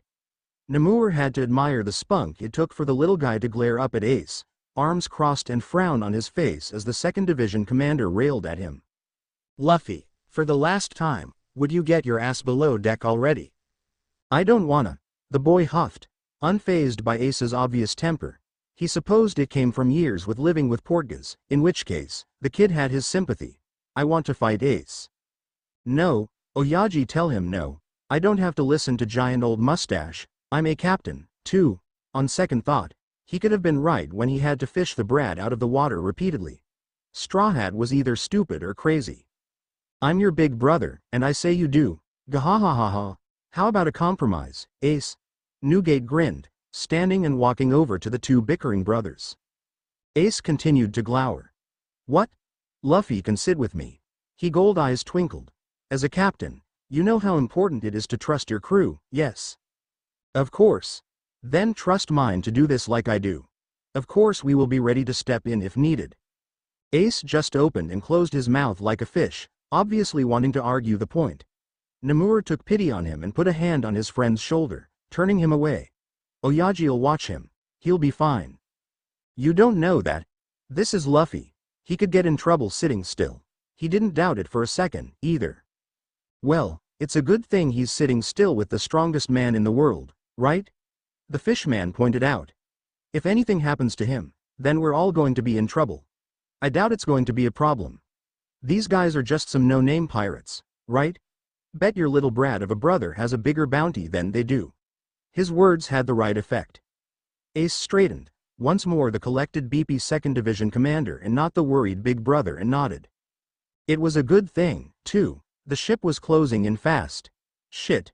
My men and I will take the aft, all right? Fine. He dodged a grappling line. Bet I can take out more than you. Ace just laughed. In your dreams, Namur. And then he was gone and the battle was on. Namur grinned, spooking the two pirates before him with the look before he charged. The battle was going very well. The enemy wasn't all that pathetic, being able to give a good fight, but nothing that he felt overly concerned about.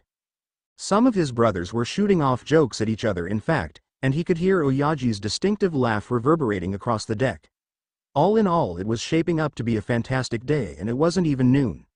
That reminded him about lunch, and he absently wondered if the 10th was working on it while he used Fishman karate to knock away his current opponents. He didn't know why it caught his eye, but he was glad he noticed it. One of the men in his division was about to be attacked from behind. As a Whitebeard, it was the highest insult. Unfortunately, Nomura was too far away to do anything about it, and there was no way John would be able to hear him shout a warning over the battle going on around them. Still, that didn't mean Nomura wasn't going to try. He was a commander for a reason, damn it. The shark fishman tossed aside the man he had been fighting, he was half dead anyway, and took off towards his subordinate in a race against what his gut told him was the inevitable conclusion. He flinched, slowing slightly as the sword fell towards the exposed back of John's head.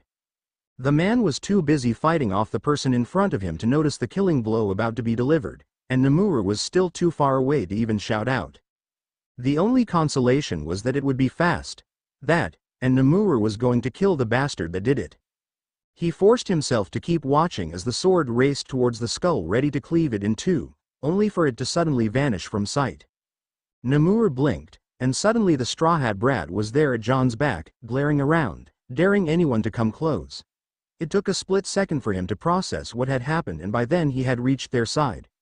John offered him a cheeky grin, unaware of both how close to death he had been in the presence of his unlikely savior.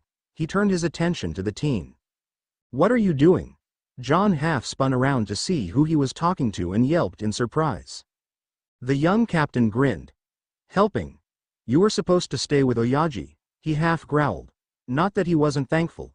Still, Ace would have his head if anything happened to the kid. "It was too boring there." The boy pouted. "Then I saw this guy was gonna get killed and I wanted to help. So I did." The infectious grin was back. "I was?" John parried a blow with his own sword, shooting the teen a surprised look over his shoulder. "You did?" "Shee-hee-hee." John pulled out his pistol and fired off a shot, clipping an enemy in the shoulder. Thanks." "No problem. Just don't tell Ace, 'kay? John, get back to it. You brat. Let's get you back to Oyaji before your brother finds out you joined in." "Ah. Don't whine at me. You're lucky I'm not sending you below deck." Nomura grumbled. "Ace is going to kill me for this." Getting the boy to follow him across the deck on a normal day was challenging enough. Nomura didn't know what he was thinking, doing it with a battle raging on around them. Honest to God, he swore there were water fleas with greater attention spans than the giggling fight happy fool. It took threatening to take his damn hat away to get him to stop butting into every scuffle, and he still stopped every now and again to watch. He wondered if Ace would mind if he put a leash on the kid. A sea stone one, or if he'd ever contemplated it himself actually. So he wasn't worried at first when the brat disappeared from right behind him at first. Nomura just turned around, biting back a frustrated sigh as he resolved to just pick him up and carry him. It took him a moment to catch sight of the teen, just a flash of red and blue before he vanished from view. Over the side of the rail between the two ships. Nomura was in the water seconds after the boy. Spotting the length of chain caught around his middle, he realized immediately what had happened. Devil fruit users were always limp in water, but Nomura knew something was off even as he kicked them to the surface. The teen wasn't limp like he'd been before, he was almost stuffed. Like a corpse. That alone told him the damn chain tangled around the idiot was sea stone even before he hauled them both onto the deck and dropped the other, who just lay there choking and gasping like a fish. He found himself frowning down at the boy, already used to the kid quickly bouncing back from a dunk in the sea.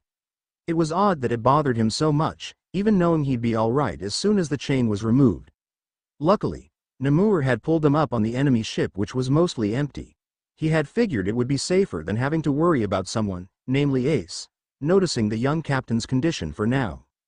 "Hold on a second, brat, and I'll get you free." Nomura tugged at the chain, feeling a little cruel when the boy let out an involuntary moan.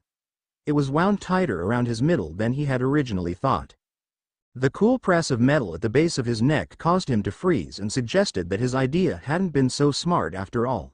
Well, what have we got here?" Looks like a fish and a drowned rat to me. Out of the corner of his eyes he saw shoes. There were at least two. A big strong fish freak, I bet, if he's on Whitebeard's crew. The one behind his said before snorting. Then again, the old man's gotten so pathetic recently, I'm not surprised to see water leeches on his ship. Shut up. Of course Straw Hat would pick now to speak, drawing attention back to him. The rat's alive. And here I thought you'd killed him, freak. The sword pressed closer. Didn't finish the job? Leave the kid out of it. He bit out, flexing his hands. He was at a disadvantage with the blade already cutting slightly into his skin and another sword pointed right at the brat's head. I don't take orders from fish. There was a pause. But a fish like you? Get some good money for you, I bet. Do what I say and we'll let the brat live, Namur stood slowly, hands to the side even as he felt rage bubbling. He could easily take these idiots. The urge to do so was almost overwhelming after the insulting things they had said about his people. Not to mention they had the audacity to think they could sell him as a slave, one of the commanders under Whitebeard. Oyaji would never stand for that. That decided him, the insult. The slur to his Oyaji. He'd kill them before this went any further and possibly sink their damned ship for good measure. Oiy, Keshlaw. Namur still couldn't see the one who'd spoken, his view blocked by the pirate who'd come around from behind him and was now attempting to chain his hands together. That one didn't even look up from what he was doing. Yeah. This guy, ain't he that Straw Hat kid everyone's been looking for? Namur went cold at the next words. I hear the noble he punched wants him real bad, might even be willing to double his bounty. You don't say. It's a good thing he's already gift-wrapped for us then, Kesslaw glanced up at Namur's face, a sick glint in his eyes. He must have seen the rage there, but he just smirked. Don't even think about it, fish. You so much as twitch funny, and Tamar there will run your little friend through. He would, too. All Namur could do was continue to glare helplessly as the bastard finished securing chains on him. He felt the kid's eyes on him the whole time, wide and full of fear, and felt his heart clench. It wasn't just that Ace was going to kill him for this, either. For all he knew the brat was a pirate and far from innocent or weak, he wanted to protect him from this. And he couldn't, not if he wanted Luffy to live. Tamar. The pirate that had been standing over Luffy tugged on the chain still tangled around the teen's waist. Get up. The reply was quiet. No, I said, get up. Tamar yanked the chain so hard Luffy was dragged forward. Or do you need some motivation, Be a good little captive and we won't have to hurt your fish friend, got it? No. The boy shook his head, tugging weakly against his bonds. Luffy. It will be all right. Namur tried, not wanting to see the teen get hurt. No, don't say I didn't warn you, brat. The shark fishman braced himself for the blow. Being a fishman meant he could actually take a lot more damage than a normal human and not be too hurt. It didn't mean that being stabbed in the gut was something he was going to enjoy. He refused to flinch, though. Luffy was being pretty brave, even if he was scared, and Namur found himself proud of the boy that just a week ago he thought of as a pest. He'd gladly take the blow. Leave him alone. Luffy shouted. Stop it. Everyone froze as the shout carried loudly across the battle. Namur found himself staring at Luffy in shock as the boy glared at the man who'd been threatening to stab him. Now the man was out cold at his feet, victim of Conqueror's Haki along with who knew how many others. Luffy. The boy's head snapped up, anger replaced by concern. Are you okay? I'm fine. He noticed the boy was panting heavily even as he easily snapped the chains around his wrists. What did you do? He asked, knowing the answer anyway. What he really wanted to know is why he didn't do it sooner. I told them to stop. Luffy beeped his head to the side, brow wrinkled in confusion even as Namur finally untangled him from the sea stone. Hey, why'd they fall asleep? Luffy. Ace was there, checking his brother over in a flurry of motion, looking over at Namur worriedly. Namur shrugged, letting his fellow commander know he wasn't hurt. Lu, are you all right? Fine. Ace punched him hard. You idiot, stay put next time. But Ace, don't, but Ace, me, Ace shouted back, dragging his brother along as he vaulted onto the Moby beep. Luffy looked around curiously. Why are all the bad guys asleep? He didn't even notice everyone was staring at him. Because of your Haki, you moron, Ace snapped, temper obviously frayed as he herded the other to Oyaji's chair. My what? There was that head beep again. Nomura didn't want to believe what it could mean. Hockey, brat. Oyaji grinned down at Luffy. I thought you were going to stay? Someone was gonna attack one of your men from behind. Luffy's eyes got hard. I don't like that. So I did something about it. Then I owe you my thanks for saving one of my sons. It was fun. Until the water and the chain and the asshole calling Nomura a fish. The young captain sounded angry. So what if he's a fish guy? I think he's cool. Nomura was not going to admit to the warm feeling that gave him. Not at all. Thank you, Luffy. He turned to look up at Oyaji. He used hockey when one of the men that caught us was about to stab me. No one threatens my friends. Luffy's calm words had Nomura rethinking the fear he'd seen in the other's eyes earlier. It hadn't occurred to him at the time it had been fear for him, but now that he had time to think about it, it made sense. All I did was tell them to stop. The teen shrugged. Great. Ace threw his hands up. My brother's first use of hockey, and he doesn't even know what the hell he did. You keep saying that. What is it? Can I eat it? Rikuyo suppressed a yawn as his time on watch finally drew to a close.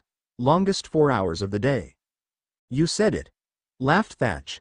At least morning watch gets me out of helping in the kitchens for breakfast though. I take it by that you're off to bed right after this? Yeah. The 7th commander nodded. Stayed up all night doing paperwork before my shift. Need a break. Thatch placed a friendly hand on his shoulder. Right. Don't worry about reporting in, I'll take care of it. Get out of here.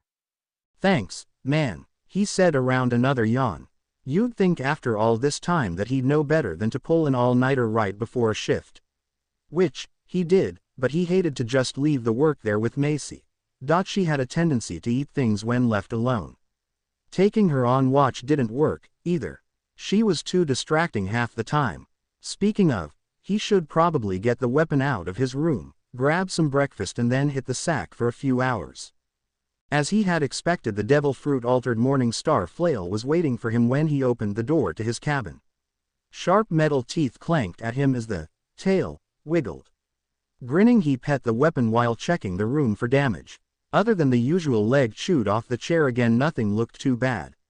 A whistle had Macy curling around his body like some sort of serpent, chain wrapped around his waist and ball hovering in the air while the glowing eyes looked around. Rikuyo wasn't paying too much attention to what his weapon was doing as he made his way across the deck again towards the entrance for the galley. It was only when the sharp teeth closed in on his hair and tugged did he pause to see what had gotten the weapon's attention. Turning, he spotted Ace's younger brother and current deck brat sitting on the figurehead all alone. The set of his shoulders was closed off, and Rikuyo wondered what was going on with the normally hyperactive brat. Still, he had more important things to worry about. Like coffee, for instance. He figured after a good meal, if the brat was still there and he was still feeling awake enough, he might go see what was bugging the kid. Of course, that meant the whole time he was eating he couldn't stop thinking about it, even as he tossed the scraps to Macy, who happily chomped away, almost taking his fork with them. That would have been bad. He'd already lost about a dozen forks that way this month alone, and no one was amused. Still, distracted thoughts and all, he took his time. It was well over a half an hour before he left the galley for the now warming deck, feeling much better. The kid was still sitting there. What do you think, May? The weapon just looked up at him, obviously no help. Rikuyo sighed. The kid looked deflated compared to his normal self, and he knew it wasn't the time. Hell, it wasn't that he was hungry either, so something was up with the teen. Well, it wasn't like he really needed sleep, right? He walked up next to where the kid sat on the figurehead of the Moby beep, careful not to spook him. Hey there. Mind if I join you? Dark eyes stared at him for a moment before returning to the sea, and the kid shrugged wordlessly. He might not have been the brat's actual brother, but it still set alarm bells off in his head. He hid it behind a grin and a lie. Thanks. I like coming out here sometimes after my morning shift. Good way to relax. Silence stretched between them, and he didn't push. If there was one thing he'd learned being a commander, it was how to be there for the men under him. Sometimes it meant getting them to talk, and sometimes it meant spending hours just like this, and even though he knew the kid was a captain in his own right, he also knew that Oyaji was more than ready to adopt him. So, in a way, This was part of his job. At length, Macy got bored. He should have expected it just sitting there. Rikuyo didn't notice at first when the weapon unwound itself and snuck over to the other person sitting with them, but he almost laughed when the weapon gave a careful nudge before ducking back behind him when the boy turned. There was confusion in those dark eyes. Sorry about that. Macy here just wants to say hi, I guess. He pat the monstrous weapon fondly as it clanked happily in agreement. Bet you've never seen something like her before, huh? She's a weapon that ate a devil fruit, right? The kid's eyes lit up a bit, catching him off guard. You've seen one before? No, not really. A shrug. Frankie fought a sword that ate a fruit at Ain's lobby, though. He's still complaining about that. Oh, and Chopper and Usopp said something about a gun that was a dog.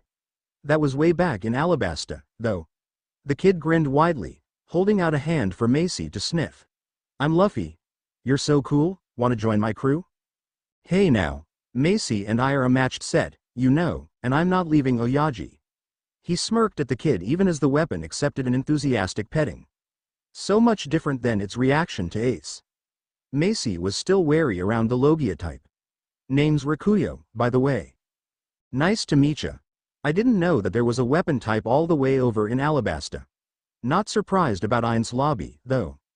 It was like someone had flipped a switch, the way the kid seemed so happy all of a sudden. I thought Usopp was telling me a story at first. He's good at that, you know. He and Chopper had to fight these two guys, right? Well, one of them was this ugly mole woman, and this other guy had this gun. Except it was a dog, too. Well, Chopper and Usopp got the gun dog, or is it dog gun, to shoot both of them. Alabasta, huh, it clicked in his mind why it sounded so familiar. He remembered Ace talking about how his brother had been there to beat up Crocodile, and the look of relief, disappointment when the paper came out about the Marines taking care of the coup. Sorry that Marine beat you to Crocodile. He offered. But the guy was a Shichibukai. Best let the government dogs clean up their own messes, right? Huh? Who are you talking about? Looked like the rumors were true and the kid really was an idiot. White Chase. He got promoted to Commodore for taking out Crocodile and stopping that war, too. White Chase? He saw it the moment the name clicked. Oh, you mean Smoker? A wide grin, full of happiness, which was not something pirates normally felt when talking about Marines. Let alone ones who beat them at a hunt. Rikuyo had a feeling there was a story there. Smokey got promoted. That's great, shee. Except, he didn't do any of that. He didn't, nope. Strafut leaned on Macy and beamed at him. My crew did. They stopped the war and I took out Croc. But I like Smokey. Sand Croc locked us up in a cage together and he wasn't a lot of fun then, but he helped us out I guess. Sanji and Zoro said that his men pretended to not know we were hiding in the palace after the war and didn't try to capture us, which was really nice of them. Except then these other Marines had to come and ruin it.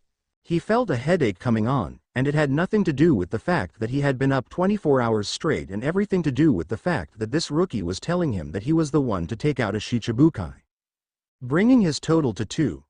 Rikuyo almost found himself hoping the kid was exaggerating his part in it. Okay, he really was hoping. He had vague memories of a run-in with Crocodile once, many years ago. The man was not someone to be taken lightly, so how did you do it? Well, there was a bomb or something and he was gonna make everyone go boom, but Nami, Vivi and them all stopped that.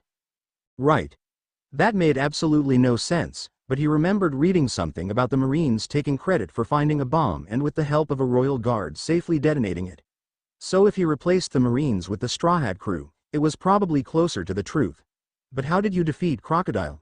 He's a Logia type. Well, the first time we fought, after he stabbed me, I managed to grab him.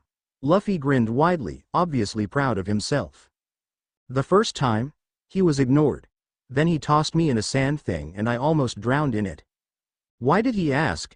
He was getting sympathetic pains for Ace listening to the kid. How did you get out? Robin. Came the reply, like it was the most natural answer in the world. The second time I had this huge barrel of water. It was amazing. Shee. I think I pissed him off though. Oh really? Yep. He started ranting about what it meant to be a pirate and stuff. Then he dried me out. Like a squid. It was amazing how the little shit was still grinning at him like that, like nothing was wrong. If Ace ever heard this story, he didn't even want to think about that. A little water and I was fine. Course, by now everyone was fighting and I had to go hunt the bastard down. That was annoying, because I didn't know where he was, and he took the king, too. All that thinking must have made me sleepy or something, cause I definitely fell asleep for a bit. He found himself actually wanting to hear something like, and then Smoker came and we beat him up. But something told him it wasn't going to happen. Ace could never hear the details of this story. He'd go busting into Impel Down to kill Crocodile. And at this point, half the crew would probably go with him, too. The bastard did it all for some stupid rock with squiggles on it. He stopped being a real pirate and hurt my nakama for a shitty rock. The carefree look turned hard as stone, a look that promised pain to anyone who got in the kid in Luffy's way. So I sent him flying. A little poison wasn't gonna stop me. I'm gonna be king of the pirates. Sure, you are. Hard to argue with that kind of conviction, even if he didn't think that Luffy was anywhere near his goal. Besides, Oyaji was going to be king. First, I have to find everyone. He showed Rikuyo a scrap of paper. The 7th Division commander instantly recognized it as a Vivier card. We're all supposed to meet at rip-offs with Rayleigh. I need to find my crew. There was a quiet desperation in Luffy's voice, and Rikuyo realized why he'd been sitting out here, all alone. He knew as well as the other commanders that Luffy was not under any circumstances to leave the Moby beep right now. But that didn't mean he couldn't comfort the young captain. Hey now. I'm sure they're just fine. Probably having the time of their lives, too, I bet. Luffy's brows wrinkled. Well, think about it. For whatever reason, Kuma sent you here, to your big brother, right? What could be more fun for you than that? He didn't add safer. He wasn't the only one suspicious about the Shichibukai motivation, either. Bet he sent your friends to really cool places too. There was a moment of hesitation. You think? Yeah. Oyaji's got people out looking for them, anyway. So it's not like you're doing nothing, right? Don't worry so much, Straw Hat. Whatever Luffy was going to say, Rikuyo never found out. Why? Luffy? Where'd you go? Ace? The boy's head whipped around, grinning. Ace? And he was gone, leaving Rikuyo sitting there shaking his head and Macy making almost sad clanking sounds. Don't worry. You can play with him later. First, let's go find Oyaji. I think I have some things to tell him. Whitebeard couldn't say he was surprised that Shanks had actually taken his challenge to heart and actually shown up. He knew as well as the other Yonko that the two of them meeting was going to cause quite a stir among the Marines. He just honestly didn't give a damn. It was no secret that Shanks was still in touch with Mihawk after all these years, and though the brat was a Shichibukai, Whitebeard knew the swordsman was likely to warn his former rival of any big changes going on. So Shanks may in fact have new news on Blackbeard, news he needed in order to keep Ace from doing anything reckless. Not that he was going to ask for the information, mind you, or be overly welcoming. Marco was still a little ruffled that the upstart, rock star, hadn't recognized him just because of the ink Luffy managed to, accidentally, dump on his head, and as a father he was allowed to be a bit rude to Shanks in return. Especially since he was seen as the very indirect cause of most of the division commanders' increased paperwork of late.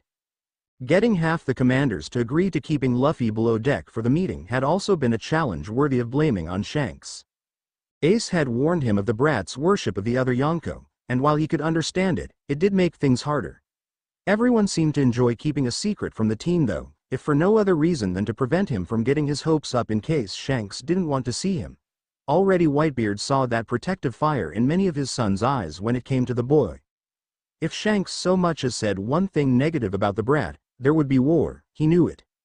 Still, the man did know his booze, you had to give the brat that. And he wasn't stingy about sharing a good vintage as a show of good faith. Alright, he liked the brat. He was similar to Roger, but mellow. Different like a stout and a lager. So, what do you plan to do about Blackbeard? Shanks asked at length. Teach? Whitebeard grinned down at him. What makes you think there's a need to do anything? The man is a Nakama killer. Attempted Nakama killer. He felt compelled to point out. Thatch has made a full recovery. The dark look didn't leave the red hair captain's visage. He's lucky then. I know how dangerous the man can be. Or have you forgotten that he's the one who gave me these scars? Both men glowered at each other, unbudging.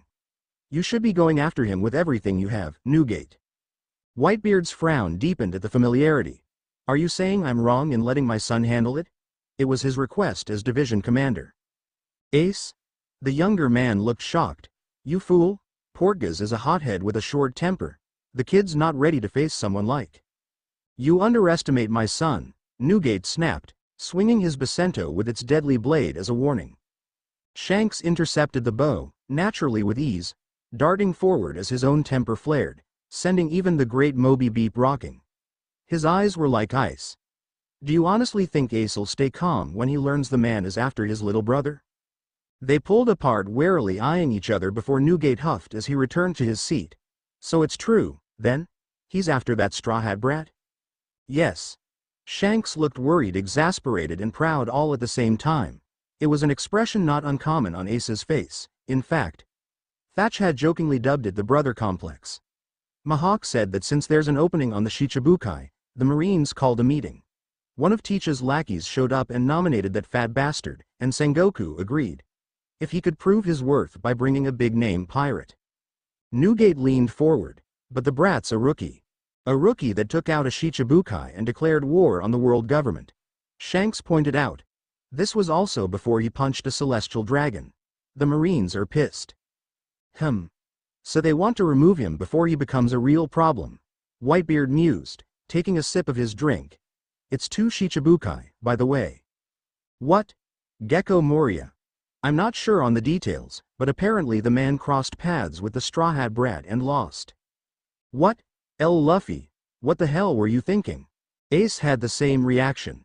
Great, now he's missing, and your problem is after him. What the hell? Shanks shouted at him. Newgate just laughed. This isn't funny, Whitebeard. That kid, do you have any idea who he is? Of course I do. Brat. Whitebeard bit back, stopping Shanks before he could start dropping names. You worry too much, Isn't he the one you bet your arm on? The future king? He could just make out Shanks mutter darkly, only if he lives long enough. Shouts could be heard from below deck, and Whitebeard knew that his family's attempts to distract the little Straw Hat captain were starting to fail. The kid didn't like being cooped up in one place for too long, after all. He took a swig of his sake, eyeing the other Yonko and weighing if letting him know that Luffy was on board was a good idea. Probably not. Shanks would fight him for the kid, he was sure of it. Who knew what Luffy would do, either. Finally he sighed. I'll take your words about Teach into consideration, Shanks. Shanks grudgingly nodded. You'll keep an eye out for Luffy, too? My allies know to keep an eye out for those Straw Hat brats. My son is worried about them. Standing, the redhead gave him a rueful smile. I bet he is. Well, I'll be off now. Best not to make the Marines too nervous, right? Just don't let Ace do anything stupid. I don't want to have to explain it to Luffy if something happens to him. He waited until Shanks was already on his own ship, unable to hold back on teasing the younger captain. Not to worry, Ace's brother is sure to keep him too busy to get into trouble for now. Akagami just looked at him, confusion written across his face as the two ships pulled away from each other, and Whitebeard answered it with a knowing grin and a booming laugh. To be continued. Remember to subscribe and like this video, and see you in the next